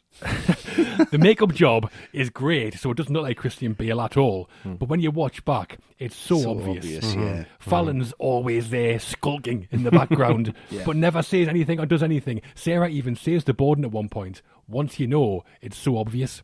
And that's what she means, hiding in plain sight. Yeah. So, not great as a big shock reveal, I don't think, the Borden method, but superb to watch the detail on rewatches. Yeah. And also, I mentioned at the start that I have a Westy theory. That's Okay. coming in the end section. Oh, Right. right. Good. At least I know now. Bated breath for me. Go on, wait. So, if you want to hear more nonsense from me, unlikely, but stick around. I mean, these guys must get on, mustn't they? Because I think this is a really strong, really strong collaboration, and you kind of it doesn't feel like this is written by 2 people or 3 people, because it is in fact based on a novel. It feels like it's very, very streamlined and very, very confident and very self-assured. And it's how factual this feels, the science it's brought into it, the way that the engineering's brought into the magic side, the way that you just think, is this a period piece or is this fantasy? Is this fictional? Is this based on a true story? You know, the basing the characters on real characters, the basing situations on real situations. You know, Tesla definitely existed. This shit really happened, you know, and just think, well, did he invent this, and is it just being hidden? And that's one of the classic Nolan traits, is that all of his fiction is actually buried in fact, in real fact, and I think that's where his confidence comes from. And I think it's the same with Jonathan Nolan when he went on to adapt Westworld into that series. It has a very, very real feel, a very factual feel. It doesn't feel fantastical at all. It feels like it's grounded in this reality, and they both understand that. I mean, there must have been such a joy to play with as kids. Like, are the Nolan lads coming out? Nah. What do you just want to do? Not. Nah, I just want to make some notes and just manipulate time. What the fuck are you doing? All right, nice one. Where does stuff to get laid? Are you interested in that? Nah, I'm fine with that. I don't like female characters. Oh, that's absolutely fine then. But it is really hard to argue with, and I think looking at it, you know, from a fact point of view, I think Jonathan Nolan loved the novel. He adapted the novel, and then Chris came in and just went, right, that's brilliant, but can I just chop it up and change the timelines completely and put this over here and that over there? Yeah. And then I think they refined it. So I think Chris Nolan brought the narrative and the time element, and Jonathan brought everything else to it, with the dialogue as well is incredible in the film all the way through. Very, very believable. It's a very believable story, even though it's so fantastical. I think only these 2 guys could have written such a thing. Yeah, getting into this film for this episode, I was kind of thinking, what if one of my mates did this? What Borden does? How would you know? Yeah. I mean, Matt went for a break before. Who's came back? Yeah, exactly. Who knows? Exactly. Yeah, who knows? Yeah. Stick on beard. Yeah. I've got earlobes. Yeah. Yeah, so as you might expect, some pretty big changes from the novel. So in the book, Borden and Angia's rivalry, that begins when Borden ruins a seance that Angia and his wife are holding, and they actually get into a physical fight, and Julie is thrown to the ground, and she survives, but she has a miscarriage. Right. Like, seances were a big deal in Victorian England. So that's a nice touch, like the historical accuracy. But I think a miscarriage is a bit too grim for me. I think so, yeah. I mean, the film isn't exactly raindrops on roses, but that was a good change, I think. Yeah, Yeah, definitely. just straight up death. Yeah. Also in the film, Tesla's machine seems to work by duplicating a person exactly as they are at that moment and then transporting them a few hundred meters away. But in the book, what the machine does is it transports the essence of the person into a newly created body, leaving a dead husk behind. All right. A husk. A husk. That's terrifying. Yeah. Although that would mean Angia could have called himself the Incredible Husk, which would have been great. What a story note that would be. Yeah. Also in the book, Borden isn't framed by Angia, and he does actually wreck Angia's trick. He tries to sabotage it, and in doing so, he creates 2 Angias. One is sick because he's had half his essence taken out of him, and the other one is this ghostly figure who has to concentrate to become solid. Wow. Sounds like Rimmer and Red Dwarf. There's also a big change made to the narrative structure. In the book, there's a subplot set in the modern day that revolves around the great-grandchildren of Angia and Borden and how they're affected by the events that we see in the film. Nolan took that out entirely, which I'm glad about. Yeah, the last thing we need is yet another timeline I know, I thrown was into the going to mix. say, yeah, it's getting too confusing now. Also in the book, Robert Angia is called Rupert Angia. Right. That's the best change of the lot, that. Easily. Can't dig a cow to see it's called Rupert. No. And like I was saying on my interpretation of the script, how it feels so real life, but Nolan actually said he did very little research for the film in terms of how magicians did their tricks and just made some of it up. But he did take elements from real life. I mean, the fact that he made some of this up is just outrageous. Crazy. Should be a magician. I totally believe him. Totally. Yeah. The real Tesla did experiments in Colorado Springs and invented a machine called the magnifying transmitter that was designed to transport electrical energy, which I totally believe. That was the inspiration for the machine used in this film. Yeah, I won't go into it now, but if you read about the real Tesla, he invented some crazy things. Yeah. A really fascinating man. The vanishing birdcage trick that Angia does early in the film was the trademark trick of famous magician Harry Blackstone, known as the Great Blackstone. Someone has called themselves the Great, which is fantastic. It was then carried on by his son, Harry Blackstone Jr., not Great Harry Blackstone, Great the Junior Great. So The dad gets the Great Blackstone, Yeah. the son gets Harry Blackstone Jr. Yeah, not so great. Yeah. The all right Harry Blackstone Jr. Also, apparently, Harry Blackstone Jr.'s claim to fame was pulling 80,000 rabbits from his sleeve. What? 80,000. In total, I think, not like altogether. Oh, I was I going was to going to say. say, like, Yeah. Yeah, longest trick ever. like clowns coming out of a car. Yeah. Just 3 rabbits giving birth down his collar. In the bullet catching scene, before Angier shoots Borden, we'll see a list of who's on the bill behind Borden, and one of the names is Harry Dresden, a character from a series of books about magic called the Dresden Files. Yeah, I've heard of those. Yeah. Yeah, Harry Dresden's a private investigator and a wizard, which is some combo. Wow. Brilliant. Also, Chung Ling Soo, the magician that Angier and Borden go to see at the start that we talked about. Yep. He was a real magician. Right. Right. His name was William Ellsworth Robinson. He was white and disguised himself as a Chinese man and never broke the act or spoke any English when he was in public. Right. Wow. Imagine if like Darren Brown did that now. Cancelled. Wouldn't be able to call yourself great for that now, would you? No, definitely not. The cancelled Darren Brown. He apparently had a rivalry with a real Chinese magician called Ching Ling Fu, and he died when a bullet catch trick went wrong, and his last words apparently were, "My God, I've been shot." So, not just died, he gave the game away with his final words. Wow. So, yeah, Chung Ling Soo, total devotion to his art. Too much devotion for me. Right. Yeah, till the yeah, end. too much. Yeah. Same last words as Sam Cooke. And if you look at the two main characters, obviously Alfred Borden, Robert Angier, their initials spell out Abra when you combine them, as in abracadabra. right. And also, Right. we only get hints in the film, whereas if you read the book, it's explicit, but the Borden twins do have individual names, obviously. Sarah's Borden, that's Albert. Olivia's Borden is called Frederick, so when they become one person, they combine the names to become Alfred Borden. Nice. That's right, Yeah. yeah. So that's why Olivia calls Borden Freddie. Yeah. Yeah. And presumably he tells Sarah, "You can call me Al," like Paul Simon. Of course.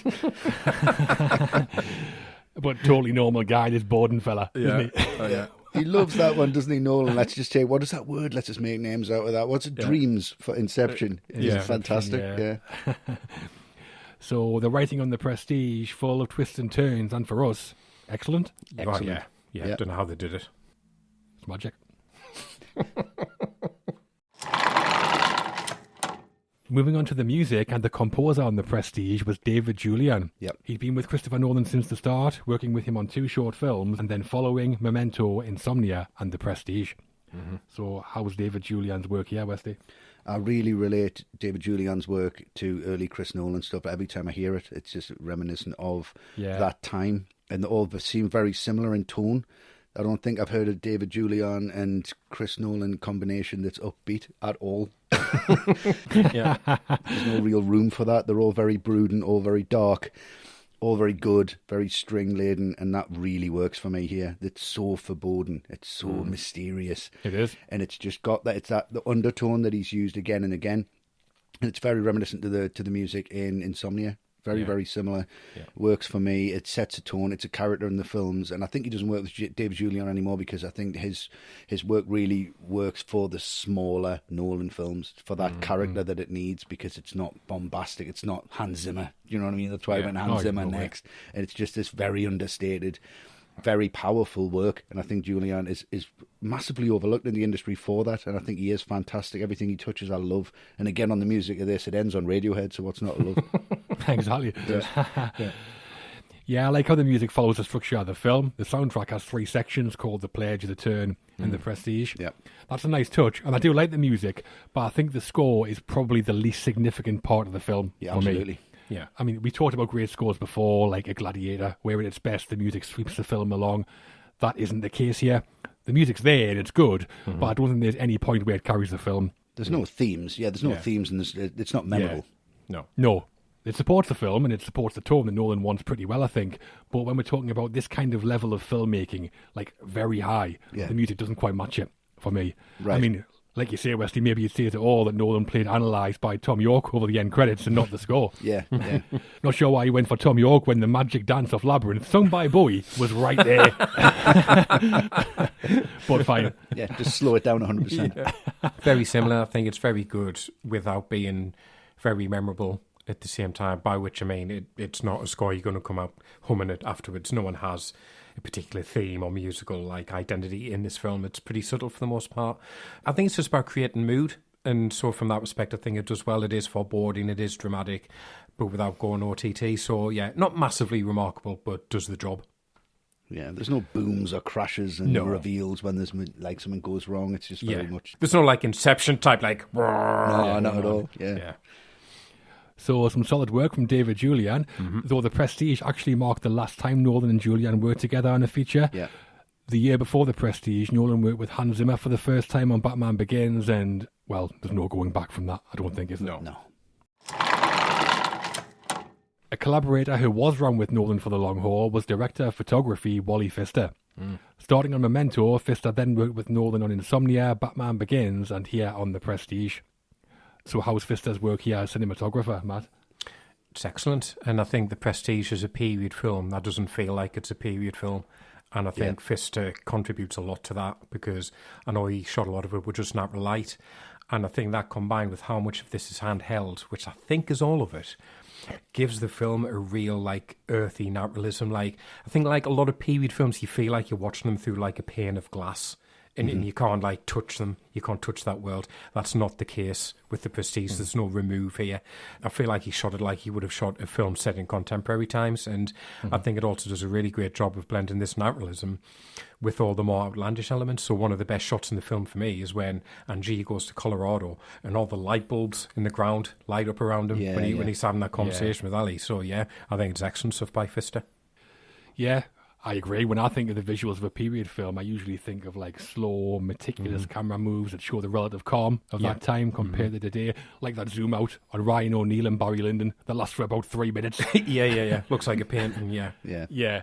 Here, though, Pfister films in nothing like that. The Prestige does feel very contemporary in how it's shot, which reflects the themes like identity and obsession, because they're like timeless themes. I know that they shot about 90% of the film handheld, and they didn't give the actors marks. Pfister said that they did that because Nolan wanted the film to feel naturalistic, and he wanted to be able to move the camera freely and block scenes as they went. But for me, when I think of the Nolan-Pfister collaboration, the first word I think of is IMAX. This, though, is 2 years before the first used IMAX on The Dark Knight. But I think this film still feels like it has a big scale visually. That wide shot you mentioned, Matt, in Colorado of the light bulbs, that's massive, that. It's huge, That they shot this handheld, and I still want to see it on an IMAX screen. I think that's pretty impressive. Yeah, I'm the same. I think this comes down to what Pfister's really, really good at, and I think IMAX was a little bit too much for him. I thought he was great at shooting like this and that naturalistic approach, but when they shot Memento, he didn't really know what he was doing, and he's admitted to that. He didn't quite know how to light properly, and they work together, and they've kind of developed the craft. And I do feel like The Dark Knight for him, or maybe Inception for him, is where he really started to struggle. It looks incredible, but it turns into a Chris Nolan film. I think this is the last real collaboration where he has a lot to do with it. The lighting you can see, the blocking that you've mentioned, the fact that it is handheld and a little bit more loose. I think this is the best Wally Pfister's ever shot, to be honest. It's that film that stands out for me where he's really honed his craft, and it gave him confidence to go out and then try and be a director, which I think was a massive mistake for his career, and it was a big misstep, and he never really recovered from that.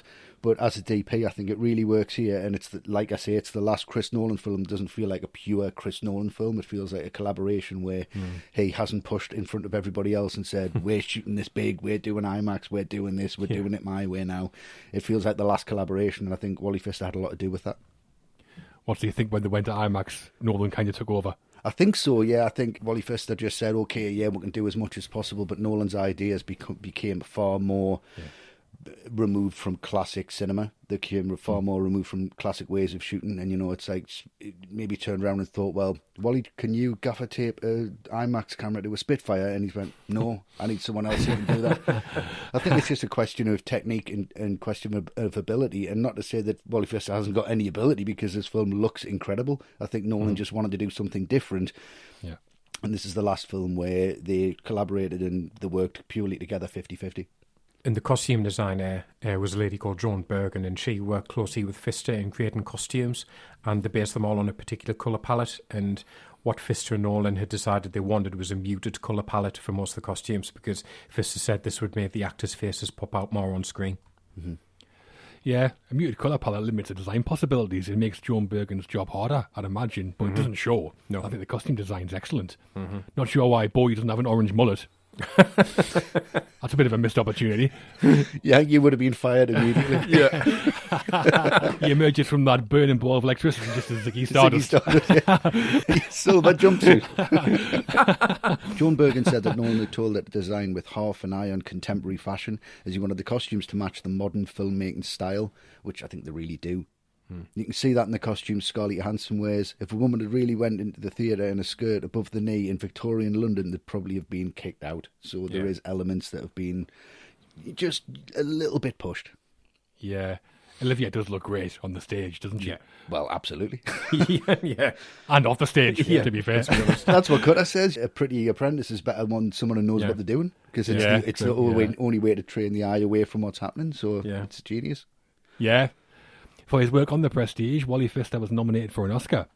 Lost out to Guillermo Navarro for Pan's Labyrinth. Yeah. Oh, wow. Very muted colour palette. Fuck me. Yeah. Jesus. Silent colour palette.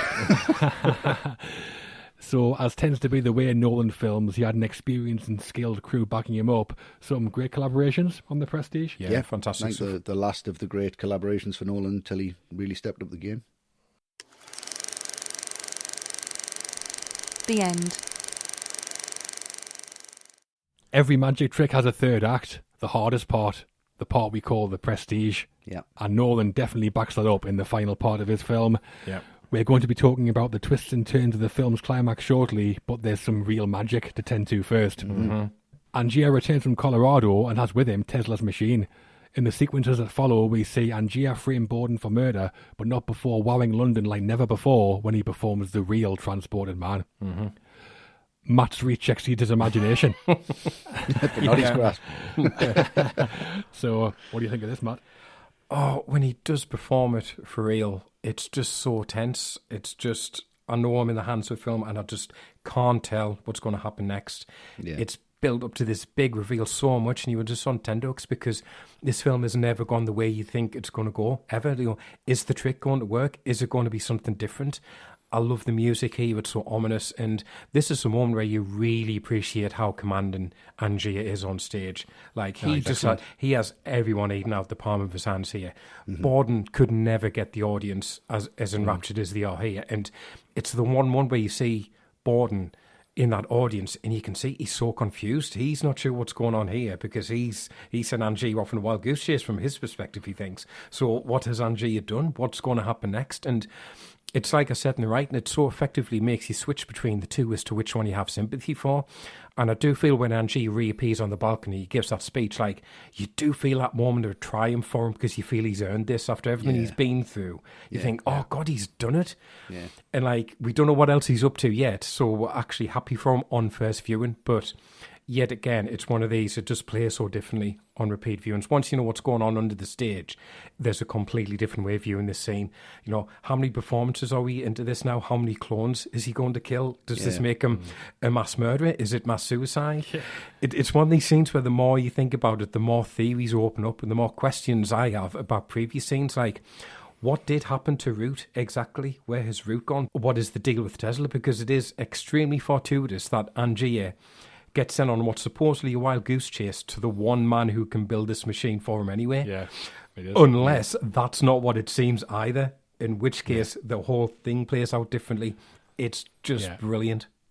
I do enjoy Angier hobbling around with a walking stick, talking about his travels really earnestly. Yeah. I always feel like he's going to do like a Willy Wonka roly-poly and throw the stick away, like, ta-da! Yeah. Imagine that was the trick that he came back with. Rubbish.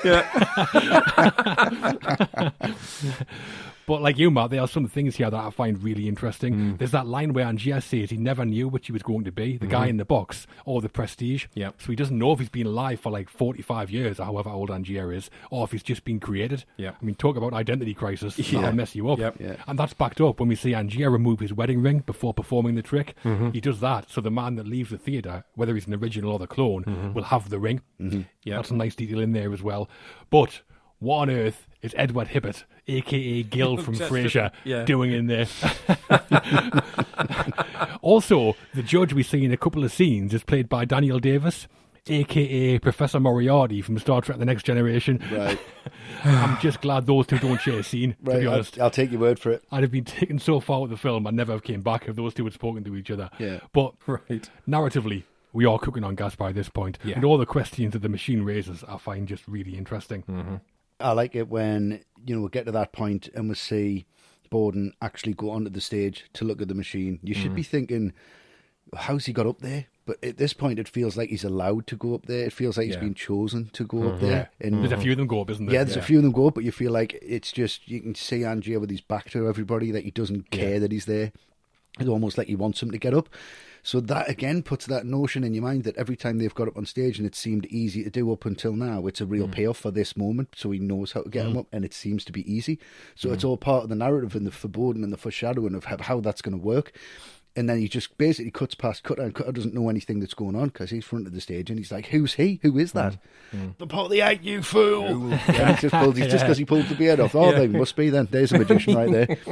And he runs down, and everything it's so creepy when you see what's going on, and you see, the blind stage hands and the lightning going off, and there's just a reflection in the eyes, and they're there, and then that moment when it comes down and that just locks, and you see that pain on his face, and then Borden's like, "Shit, what have you done? Where's the key? And he literally just wants to know the answers. He doesn't want anything to happen. And it's great. It's just full circle from what happened at the start to what's happening now. And I love that moment in the scene that you were talking about, Matt, where his first trick of that 100 show run that he's going to do is that water tank. So that water tank is always there. Yeah. Even though they don't show the trick again, he goes, this is what happened to somebody and it is dangerous, and this is how we begin this show. So that water tank's always explained that it's always going to be there. Does he use it every time? Is it set up for this moment? Does he see him in the crowd and then say, this is going to be it? But then who changes the locks? What the fuck's going on, man? How does he know? Why is he doing 100? Is that just enough to pull him out? Like, I don't get it. I don't really want to get it. I know it's there. It should really be annoying, but it's just fascinating stuff. And like you said, I was going to say earlier on, John, but I didn't want to ruin this moment. It doesn't matter who's got the axe. He can't even break the fucking glass. So it doesn't matter. I know. It really doesn't matter. I always like it when we get a scene early on in the film that makes no sense. Yeah. And then we see it again with context, and it still makes no sense. That's this. But some of the imagery beneath the stage is great. The flashing blue light coming through the floorboard as the machine does its thing. All the blind fellas sitting around is creepy, like you said. And I like Borden's disguise. Tiny moustache that makes him look no different. And a bit beard. Part of the you fool. It's the sound design as well on this moment when he goes, that's what it must sound like backstage. You've got the crowd reactions, you've got everything that's going on, and it envelops you, the whole thing. And the clone doesn't turn up on this one, which I think is just fucking brilliant. But how? Exactly. It's just got that real satisfaction of watching everything coming together, and events are coming back on themselves, but with a fresh perspective. So Borden actually isn't part of the act. This is why they were using blind stagehands downstairs. And this is how you do non-linear storytelling really well. If you do it badly, you just get too confused to engage with any of it. But this, you do it well. And it just has a real satisfaction to it, a real sense of going, right, he didn't kill Angier, he just happened to be there. And then A, B, C, D all came around it. Really satisfying stuff. So we're approaching the end of the film then. Time to reveal all of its secrets, do you think? If we can. Yeah. Oh, God.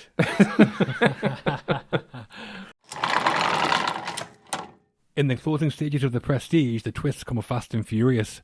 Borden is sentenced to death for Angier's murder. Angier then visits Borden in prison. Borden is hanged, and then Borden shoots Angier. A lot of Bordens. What the hell's going on, Matt?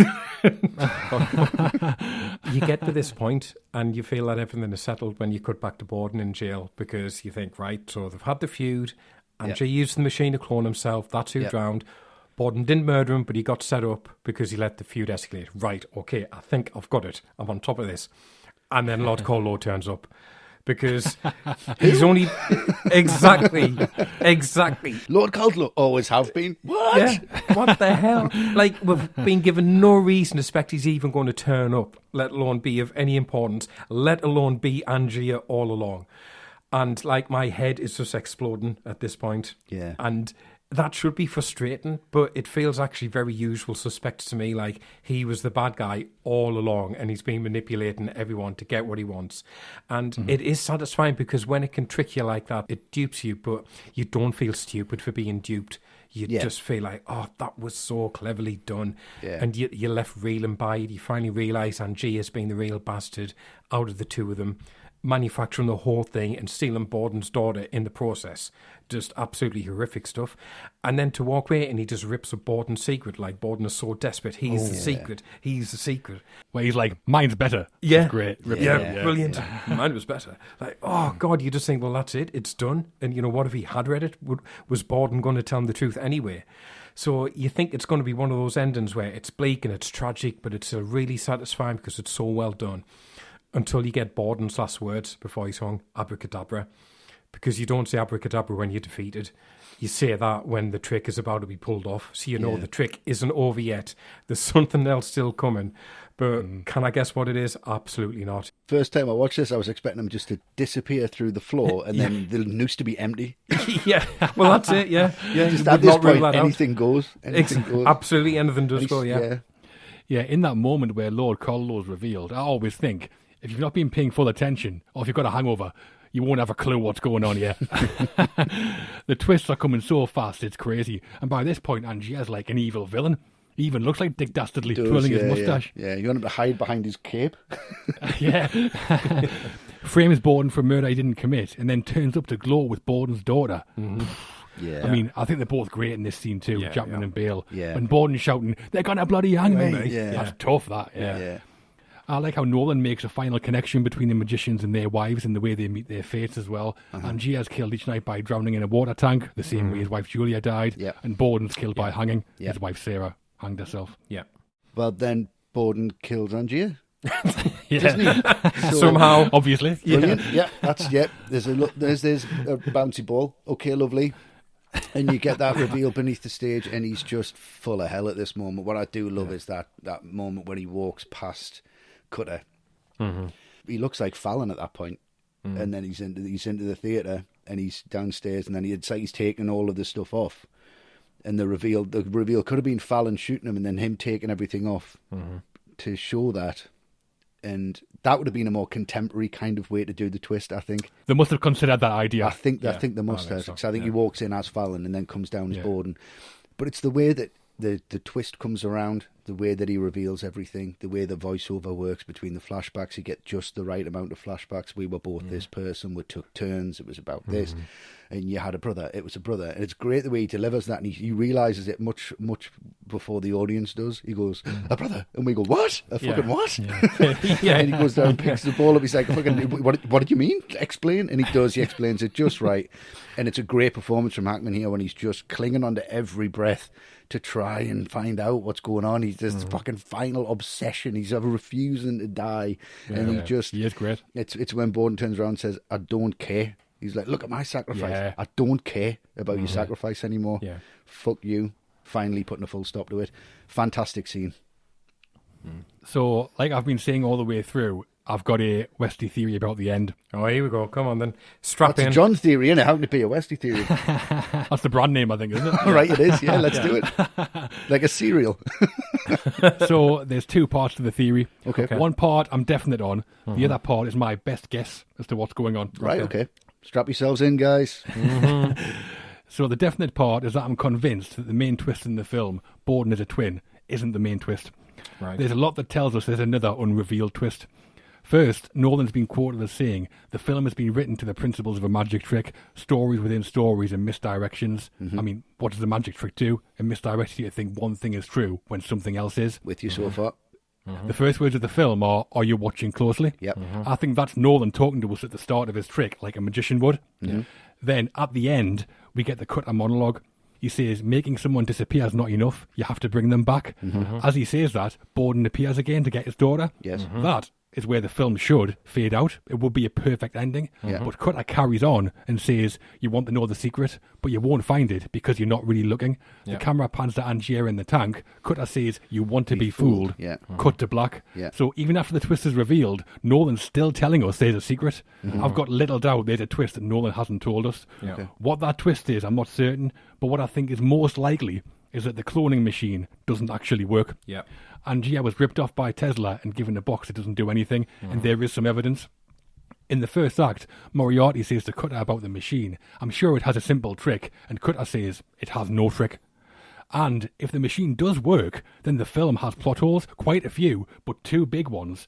First, Tesla talks about having financial problems. You'd have no financial problems if you had a cloning machine. Yeah. He could clone as much money or gold as he likes, or open a top hat shop. So that makes no sense. Yeah. And why would Angier kill himself or risk killing himself every night, like he says? He would just make one clone of himself, and the two of them could perform the trick indefinitely. Yep. So the machine mustn't work. However, we do see Angier shoot his own clone, and we see Angier in the tank at the end. Those things, as I see it, are not explained in the film, unless Angier is a set of triplets or quadruplets, which will be mental. Right. So, to sum up, there is definitely an unrevealed twist, and I'm pretty sure the twist is that the machine doesn't work, but there are some loose plot threads around that as well. Right, okay. That thing you said, though, about Angier shooting his clone, what stands out for me, that scene, he's the only person who talks about that scene. There's no one witness to that at all. That's right. That's like in the diary, isn't it? It's in the diary. We've only got his word. That's what happened. So that could be complete bullshit. And then this is why I'm saying, what happens to Root? Because if he isn't creating clones, he still needs one person that looks like him. Maybe he's gone back to Root for one last payday. It could be Root, yeah, exactly. Yeah. Either way, I think Nolan's made a film that genuinely doubles as a magic trick, which is Definitely. pretty great. Yeah. Yeah, I do think there's one more that I touched on that I do think is more about the twins than it is about anything else.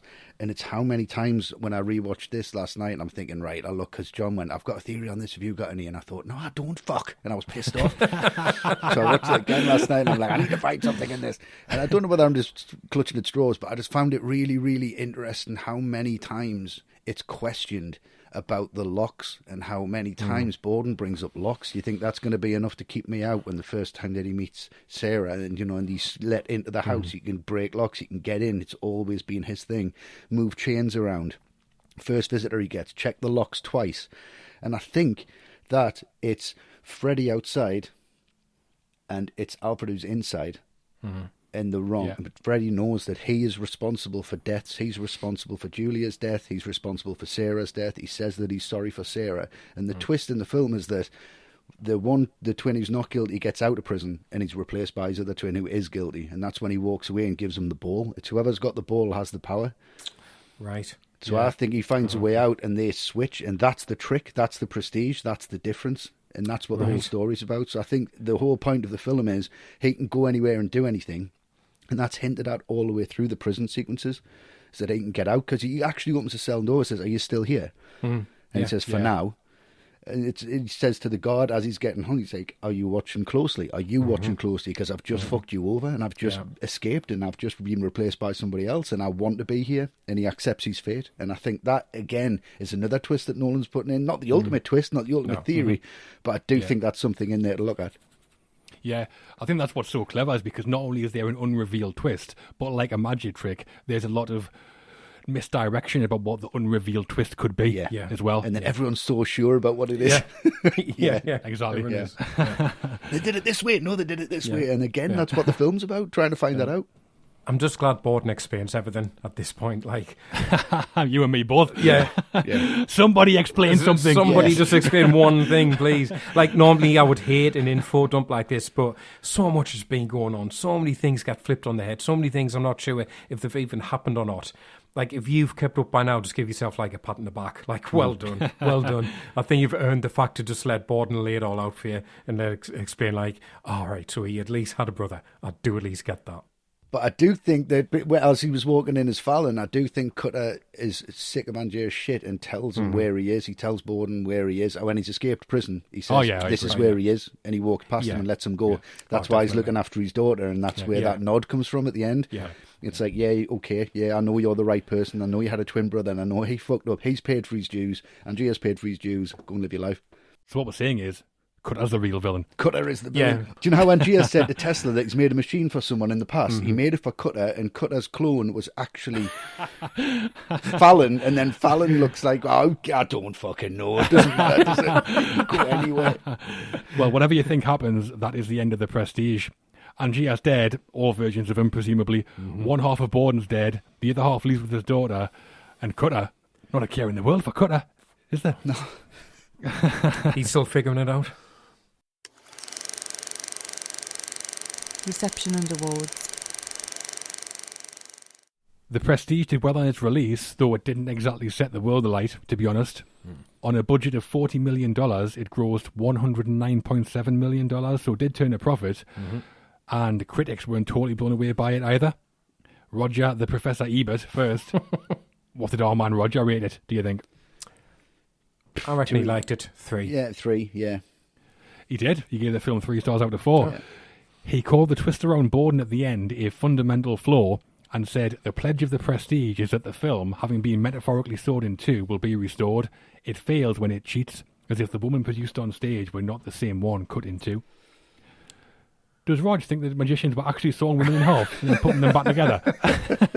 They were cheating as well. Yeah, he's very literal, Rog, isn't he? Yeah, that's a typical, I've only seen the Prestige once. Yeah. This is what Yeah. it's about review. It's Yeah. like, no, Yeah. you need 5 viewings before you know what's going on. Yeah. Watch it another 15 times and you'll be where we are and still not know what's going on. Exactly, yeah. Talking for like 2 hours Yeah. about it and still being like, shall we go back to the start? Yeah. Have we even been watching closely?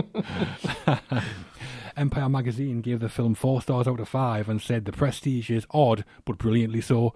It's a small film that feels big, a period drama that looks modern, defying comparison to anything but Nolan himself. Yeah. Good old Empire. Dirk Honeycutt of The Hollywood Reporter, however, was not a fan. He said the characters are little more than sketches, remove their obsessions, and the two magicians have little personality. Really? Yeah. I mean, I'm not sure saying remove the characters' obsessions and they're not good characters is a fair criticism in a film that's about obsession. No, Yeah, be honest. or any film. It's like remove the character's motivation and they've got Yeah. no motivation. Yeah. But yeah, that's correct. Exactly. Take out all the aliens, and the aliens is rubbish. Of course, nothing to shoot, is there? What are they getting upset about? On Rotten Tomatoes, The Prestige has a critics' approval rating of 76%. I was surprised it wasn't higher. I thought it'd be higher. Yeah, however, the audience's approval rating is higher at 92%. Right. And on IMDb, The Prestige has a huge score of 8.5 out of 10. Yeah. At the Oscars, The Prestige received 2 nominations, Wally Pfister for Best Cinematography and Nathan Crowley and Julie Oshapindi for Achievement in Art Direction. Both deserved, I think. Yeah, Oh, yeah. definitely. Yeah. And there it is. It didn't exactly fly off the shelves or cause a critical storm when it's released, The Prestige, but with those huge audience scores, it seems like its stature continues to grow. Oh, I think so. definitely. Yeah. 100%. Sequels and influence. No sequels for The Prestige, thankfully. I've not wrapped my head around this one yet. See what you think of this, though. Okay. A sequel, Queen soundtrack, The Prestige 2, It's a Kind of Magic. I knew that was... Oh, I had to bite my tongue there just to let you get the punchline. Yeah, great. I think it's safe to say Nolan is unlikely to ever make a sequel. No. Where, though, has it had an impact? Where do we see The Prestige's legacy today, Matt? I think it's interesting, isn't it? Because it's not like there was a slew of copycat films about magicians that came after this. I think everyone in it was pretty well established anyway, apart from maybe Rebecca Hall, so it's probably her big breakthrough, so you could say that. I think, though, its biggest influence is on Nolan himself, because I think this is the film where he was always going to do just what he wanted, and I can imagine after Batman Begins, there would have been huge pressure and huge financial incentives to jump in and do the sequel straight away, but he didn't. And I think he said, no, I'm going to do in my career what I want to do always, and I'm not going to just follow the money. I'm not going to follow people's orders. And if this one had flopped, he might never have had that kind of freedom again. He might have just thought, well, I'll just do superhero films. So, yeah, I think the influence this mainly is I think Norton asserting himself as one of the few directors out there who can really call the shots on what the next project is going to be. Definitely. I mean, you're right, there was a spate of films with magical subject matter around the same time, wasn't there? Yeah. You had The Illusionist, the Now Yeah. You See Me films, yeah. Stardust. Yeah. Though I would say that was probably more down to the Harry Potter films. Yeah. The Prestige is easily the best of those magic movies for yeah. my money. Yeah, easily. Its main influences probably came, like you say, Martin, cementing the reputation of Christopher Nolan as somebody with a very distinct voice in movies. The non-linear narrative, the twisting turns they hear. It strengthened the collaborations he has with the likes of Wally Pfister, Michael Caine, Christian Bale, and unfortunately for David Julian, maybe made Nolan realise the music wasn't quite there. Yeah. And the themes of identity and capitalism are things Nolan comes back to time and time again. The Dark Knight films, Inception, Tenet, all explore those to some extent. So the direct influence of The Prestige on other films, I think, was probably short-lived, but in playing a role in solidifying Nolan's trademarks and identity as a filmmaker, I think it certainly is not an insignificant film. Yeah, it's far from insignificant, and I think it's just going to keep growing, and I think more people are going to be influenced from it now, especially as Oppenheimer's come out, and people are, who is this Christopher Nolan everyone's talking about? And he's now a household name, and I think even the Batman trilogy didn't get him quite to that point. And I think a lot more people are going to discover this film, and like you have said, I think it is more of an influence on him as a filmmaker. The way, as Matt said earlier, where it's sandwiched in his career. He's done Batman Begins, he comes back and does this little film, and then he goes on to do The Dark Knight. But there is a spate of films that come from this, and I think there will be a spate of films that will be influenced by this in the future. I think we're about time now where it's going to come back down to intelligent narrative-based cinema. I think people are sick of the you're right. action. Well, so do I, but it has to, really. And I think what he's done with Oppenheimer has given you a little bit of both. And people are going to come back to this film as like a blueprint of how that is done. It doesn't have to be massive. It doesn't need explosions. It is character-based. And it feels of the time now. It feels like it's still ready now for people to explore it and take the themes that this offers and run with it. So there's probably not going to be The Prestige 2, and it wasn't exactly a Hollywood game changer first time round, but The Prestige has grown in status over the years, and in supporting Nolan's place as one of the key Hollywood directors of his generation, its legacy is a pretty strong one. Yeah, absolutely. I think so. It shows on that audience score over the critic score. I think this is one for the people, and some kid is going to see this in about 3 years' time and just say, right, I'm going to make a film like this, and something new is going to happen, hopefully. All the Right Movies ranking. So that's The Prestige. Yep. That's magic. Oh, yeah. That was the greatest magic trick I've ever heard. Yep. We've been through The Pledge of the Turn, The Prestige, and the full behind-the-scenes story, and now it's time to reveal the biggest secret of all, the All the Right Movies scores out of 10. Yep. Matt, you put this one up, so you want to kick it off? Your summary and score for The Prestige? Yep. I knew I wanted to talk about this film eventually. I come back to it, honestly, I'd forgotten just how enjoyable it is. And for me, it's the storytelling, and it's the fact that you just get more and more out of this story. The more you think about it, the more you do look closely, like you're told to do. And I've been down such a rabbit hole of theories about this one, and that's one of the best things about it. Like, honestly, anyone who thinks they know what's going on without a shadow of a doubt, just go and read a different theory about it. Read a theory that contradicts your belief, and I guarantee you'll do a 180, and it'll be like watching the film with a complete fresh pair of eyes. It'll be so different. And how many films can pull off that trick? I love the performances. I love the kind of period detail, the setting. If I was being picky, I'd quibble over the writing for the female characters, but overall, it's so unique, it's so rewatchable, it's so different every time you come to, depending on how you watch it and what you pay attention to. Whether it is best, I don't know, but it is my favourite Nolan film, so it's getting a 10. Wow. Favourite Nolan. Wow, okay. It is. Wow, was that? Yeah, I also enjoyed revisiting this one. I'm a big Nolan fan, and I think this is one of his most underrated. The subject matter of like Victorian London magicians, a fascinating topic, I think. We've talked about the visuals, and I think they're excellent. We've talked about the cast. I think they're excellent. I think the writing has themes and subtexts and twists layered to a level I've not often seen, to a level where we've not been able to cover them all in the detail I'd have liked, to be honest. Yeah. Like I mentioned, there are things going on here Nolan will never reveal. And while I do love that as an idea, I don't think it's been executed perfectly, as there are what seem to be some loose threads, like I brought up. Yeah. Despite that, though, I would say it's a contender for Nolan's greatest film. I'd say it's definitely Nolan's most underrated film, and it being followed by The Dark Knight and Inception, it starts my favourite 1, 2, 3 run by any director. Wow. So for me, it is a magical 9 out of 10. I'm leaving the 10 for The Prestige too. It's a kind of magic. It's a kind of tragic.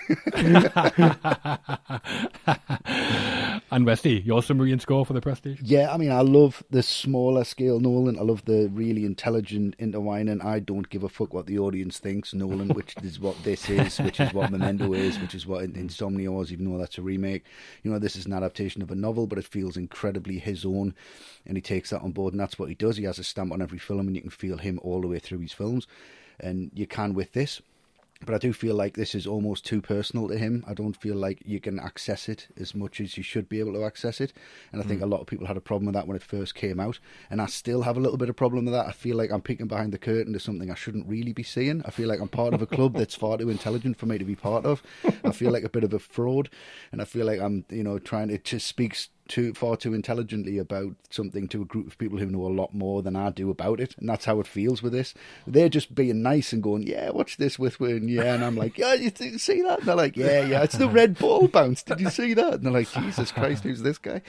But it does have that level of intelligence, that level of confidence, that level of Nolan. But I don't think it's accessible for everybody. I don't think I'd recommend this to everybody, because I think I would get a lot of people come back to us going, what the fuck was that about?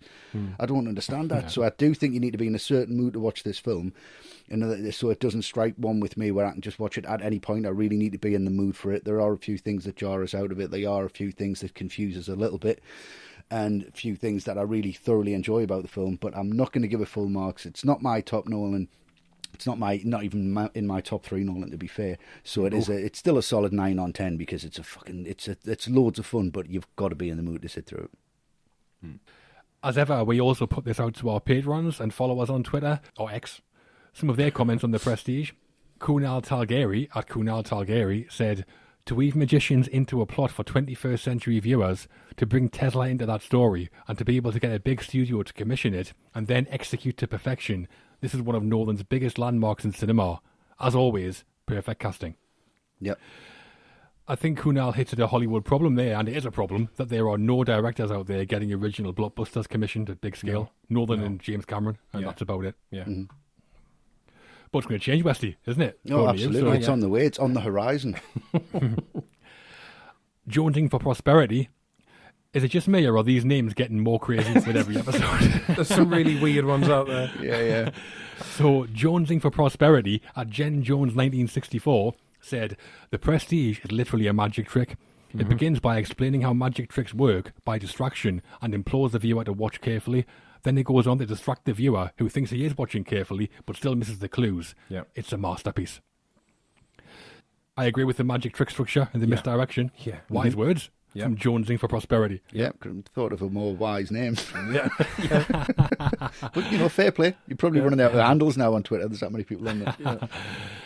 And one of our patrons, Billy Reed, said, The Prestige is simply a masterpiece. An astonishing film wrapped in magic, mystery and misdirection. Nolan's greatest trick yet.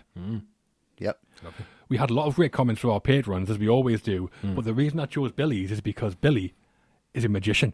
Wow. Oh, really? Wow. Yeah. Great patron, great magician. Yeah. So get Billy Reed booked for your events. If you have any. He knows what's going on. Shameless plug. I hope he actually is. Hope he just doesn't turn up to trying to get his comment read out. He told me he was a magician. Go on, well, there you go. That's all you need. Hey, John, so am I. Misdirected. And altogether, our Twitter followers rated the film as, what do you think, out of 10? 9. Yeah, 9. It was 8.5. Oh, wow. Okay. So that gives The Prestige 36.5 out of 40 in total. Nolan always does pretty big numbers. He does. Yeah. Absolutely. And as if by magic, we've reached the end. Hopefully you liked it and don't think our reach exceeded our grasp. No. For our next trick, there's Something Strange in Your Neighborhood. It's Westy, Matt and Luke getting right into the 80s comedy classic that is Ghostbusters. Yeah. Yes. Old Testament, real Wrath of God type stuff there. Yeah. Absolutely. Blood running down the walls. Yep. To find out more about becoming a patron, accessing our archive bonus episodes and supporting what we do, please visit patreon.com/alltherightmovies. You can subscribe, rate and review us on iTunes and Apple Podcasts. Only 5 stars though, please. Yep, of course. Yeah. Socially, you can keep up with All the Right Movies on Twitter or X, where we are at ATRightMovies. We post threads on there that tell the stories behind classic films. Everything we post has been said by somebody involved in the production or comes from 3 separate sources, same as our podcasts. Yep. So check that out. You can find us on YouTube at youtube.com/alltherightmovies. On Instagram and Threads, we are at allthe_rightmovies. You can join our movie group on Facebook to get involved with lots of movie discussions. And our website, full of great features, is alltherightmovies.com. Sure is. We're all off now to get out there and find Matt's double for our new act. We were going to do Westy, but one Westy's enough. I'll jump in the fucking water tank, see if you can get us out in time. Yeah, mine's probably really drunk. Pissed up somewhere and see him. Please do come back next time, though, for Ghostbusters. There's 2 of them, but we're doing the first one. Yes. There is, yeah. But you're going to do it.